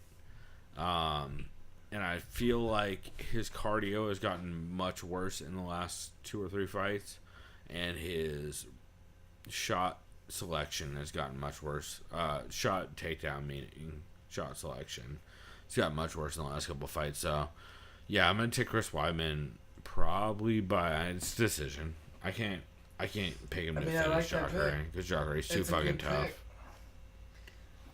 How you going? Jacare decision. It's one of those, right? It really feels that way, where it's who gets the takedown or who stops the takedown kind of thing. Exactly. Right? Or if it's all stays on the feet, it's just a matter of who works more. Because I think they're both going to land most of the shots they throw. I think it's just a matter of who throws more of them. Speaking of which... What are the odds? Good call before we get into this. Popeyes v. Carl's Jr. main event. Chris Weidman via Bovada is a -185 favorite to a +150 Jacare Souza. Yeah, that sounds about right to me. Also, I don't hate Jacare Souza at those odds. Like, what's he by decision? I feel like Jacare Souza by decision is probably free money right now. I think so. Excuse me. Because there's a very decent chance that Jacare ends up working an ugly ass first 2 rounds on the feet and in the clinch and making, because Chris, as much as I like Chris Weidman, he sometimes shows crazy fight IQ. Yeah. Like the Luke Rockhold is of course the best example, right? Like that's the one everybody goes to, but it'll be interesting to see how that. Like I feel like this fight will be very telling for where Chris Weidman sits in this division going forward and how in the mist he is at this point, as Eugene S. Robinson would say. All right. You want to move it up to the main? So the main talk about this fast food rivalry. So what's funny is I was going? just looking at Daniel Cormier's record. I was like, wait, didn't he lose twice to Jones? I'm like, oh wait, that was a no contest the last time. Only once. Because Jones was fucking roided. Never been finished technically, which is the weirdest thing. Yeah. It's that's a weird stat where you're like, that's so he's 21-1. He is a double champ. He's the champ currently because he knocked out Stipe, and like I described before, that's one of the most surreal things I've ever seen. Everyone was dead silent. I didn't expect that. I think I picked Stipe in that fight. Or did I pick Cormier? I think no. I think I picked DC by Russell Fuck. Yeah, that's why I was. You were in the building, right? Yeah. I was there, but that's the thing that confused me because I think my pick was DC via wrestling. Like, you know, I thought he was gonna go the distance, but the fact that he fucking knocked him on the first round is so insane to me, and it's still insane to me. You know what I mean? Just based. What card was 226, July 7th, early this year in Vegas. I will tell you exactly what your pick was. Yeah. Keep going. I think it was DC, if I remember via wrestling. But if it was Stipe, that wouldn't surprise me either. Because I think if it was Stipe, I feel like he was going to box up Cormier. So that was one of those really close fights, too. Anyways, Derrick Lewis, the Black Beast, who is blown up on Instagram, which is great because he always puts out very good quality content. You had DC via decision. Okay, so I was right. Yep. That's how I thought it would went. That's why probably everyone was like a fucking pin drop because I was like, holy shit, he just knocked him out. You know what I mean? It was one of those like, one of those anomalies. You know what I mean? Like you wouldn't think Stipe is gonna get knocked the fuck out, but it happens. Not like that. What's up? Yeah, not like that. That was crazy. But then again, that's how you get knocked out. It's usually the punches you don't expect coming. It's one of those dirty boxing with a short fucking right. Boom, right there, Fred. You're done. Yep. Exactly. He's always the right there, Fred. Derrick Lewis. Does he deserve a title shot? Who gives a fuck? He has a title shot. You know? He knocked the fuck out Alexander Volkov. Was he getting his ass kicked that fight? Yes, he was. Tremendously, he was getting his ass kicked. Did he care? No. He fucking won with 11 seconds to go. That's literally like a fucking Hail Mary shot. And he won it. You know what I mean? He pulled an Aaron Rodgers. You throw that shit up, and your fucking tight end catches it in the end zone. You win. You know what I mean? Fuck everyone. You know what I'm saying? It doesn't matter. A win is a win. They call it a Hail Mary for a reason, right? Yeah, I mean, the odds are... Sure works. Yeah, and it's crazy because it just shows how insane that win was. Like, it's insane more or less if you look at how much time was left. Like, that's fucking... There was 11 seconds left. He was going to lose that fight. 30. My favorite reaction about that fight is if you go to Conor Rebush's YouTube channel, there's a live feed of him watching that fight, and it's fucking hilarious. He's like, no, he doesn't do it. There's like 5 seconds. No. Well, dude, you can even hear Joe Rogan. You're supposed to be as objective as possible. He's just like, like he doesn't even care. He's just like, holy shit. Yeah, it was fantastic. To be fair, incredible knockout with 5 seconds left on a fight he was clearly losing for 2 rounds. So. Yeah. So I mean, hard to hate on Derrick Lewis. This is the thing. I can't. So here's the thing. I have Derrick Lewis in fantasy. That's okay. So this is where I'll get to. I'll get to that. I forgot who said this, but someone mentioned during the Hip B versus the McGregor aftermath. They said a grappler always has a puncher's chance, but a striker never has a grappler's chance. So that's a good. That's a really why good I'm line. going with DC. I am. I'm going with 100%. Spoiler alert, even though I have Derrick in my fantasy league, I'm 100%. However, knowing how fucking wacky MMA is, I would not be surprised if Derrick Lewis knocks him out. I really wouldn't. Hence why I picked him up in fantasy. But yeah, I think DC wins round 3. He'll sub him. Derrick Lewis, he can be a TKO, but no, DC is gonna get the rear naked. Rear naked is my official pick. Yep. I got DC in third. I would say probably RNC or head and arm. Yeah. The thing, I mean, it's there's a couple reasons, right? Like, number one, he was never going to he's not going to out gunsling Derrick Lewis. And he knows that. He's been talking about it all week, about how, hey, listen, Derrick Lewis is much smarter than everybody thinks he is.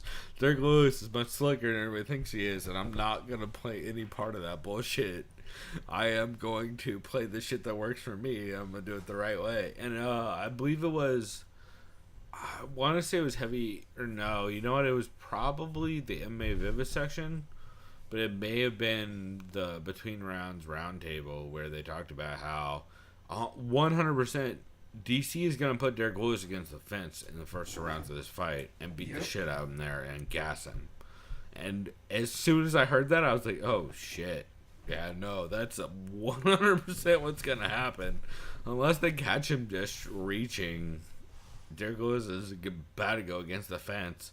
About to get punched in the body about 100 times, and then gonna get real tired and lose via probably a takedown, a little bit of ground and pound, and a sub. So yeah, I gotta go DC. If DC wins, what's next? Does he?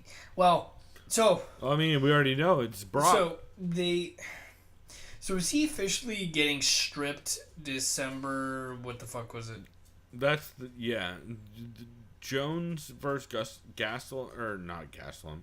Definitely not Gastelum. Jones versus Gustafsson. Yeah, no, Jones versus Gustafsson is, from everything I've heard, it is the 205-pound belt. I know DC has acknowledged that. Like he said, yeah, obviously they'll probably strip me, but I want the winner of that fight. Fuck it. And I think that's what happens. I think he. So I don't think the Brock fight's happening, though. Oh, so now I'm starting to be back on board. Because if you have to... I think he popped. If you assume the Brock fight is I do too. Because we would have heard it by now. Yes, we would have heard something by now. Yep. And why the fuck would he take this Lewis fight? Why is he looking so soft, and why is he still competing in WWE? He popped. So this is. I think you're 100% right. I think you're 100% right, dude. Okay. Keeps his heavyweight title. Gets stripped of light heavyweight. He's like, fuck it, right? Because even John Jones said today, I've told you, I don't like John Jones as a person. He's a fucking asshole. As a fighter, yeah, it's fun to watch a fight. He downplayed having a third fight at heavyweight against DC because he even admitted that's not a favorable matchup for me because he didn't want to say it out loud that DC's a fucking beast at heavyweight. But he basically said, I don't want to fight him at heavyweight. Fuck that. You know what I mean? He basically literally said that today in a press conference. I mean, pretty much, yeah. Kind of admitted, I don't... And that was the 232 one, right? So this is what happens. He beats Derrick Lewis. I think he fights Stipe and then retires. Win or lose. That's it. He just one fight left after this. And then he's like, fuck it. Because he has hand injuries. That's another thing, too, we haven't really talked about. His hand is still banged up. That's the only reason I picked up Derrick Lewis in fantasy. You're not going to be seeing DC put on a striking clinic at all this fight. It's going to be all wrestling and maybe some jabs. Do not, maybe like some, it's Yeah, I think he beats Lewis. He's like, fuck my light heavyweight, whatever. And I think he fights Stipe. I think he gives Stipe that rematch. Win or lose, he'll retire. That's it. Yeah, I think you're probably Curtis right. Blades, whatever. I don't know, but I don't see why they would pass over Stipe again. Because, in my opinion, Stipe deserved that rematch, but fuck rematches nowadays, right? So. I mean, yeah, they do it as convenient. But, yeah, what I'm saying, that's why he's not going back to light heavyweight. His last fight will be at heavyweight because win or lose, the belt is either gone. The belt is gone either way. He wins, he vacates because then Kane's coming back. See what I'm saying? He's like, fuck everyone, and then that's it. You know what I mean? So, interesting fact, while you've been talking about that, I looked up Brock Lesnar. Brock Lesnar's been tested twice by USADA in Q4 of 2018. Yeah, I mean, if Lesnar does fight DC, then he says it 4 times. So you know what that Q3. means? That means they announce it after the Jones Gustafson fight just to fuck with people, because you'd expect him to just honey dick everyone, be like, oh, he's gonna fight Jones. Say Jones wins, right? You know, heavy, or fuck it, say even Gus wins. Gus, oh, I want to get a heavyweight crack. You know what I mean? Because Gustafson's a fucking huge dude too. You know what I mean? So. Well, but here's the thing: is they can't announce anything about Brock. So I wonder whether they would say, "Hey, so and so is fighting next," whereas I think it's gonna mostly be just absolute garbage and non-statements. It's gonna be like a press release where you're like, "Okay, cool." Well, it's like the thing where you're like, oh, well, Brock has been tested 4 times, which is 100% accurate. Doesn't mean how many times he's passed the test. It just means how many times he has been tested, kind of thing, you know?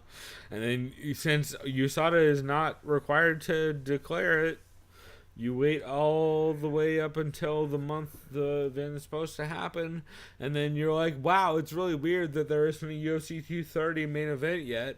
I wonder what's going to happen. Maybe it'll have something to do with USADA.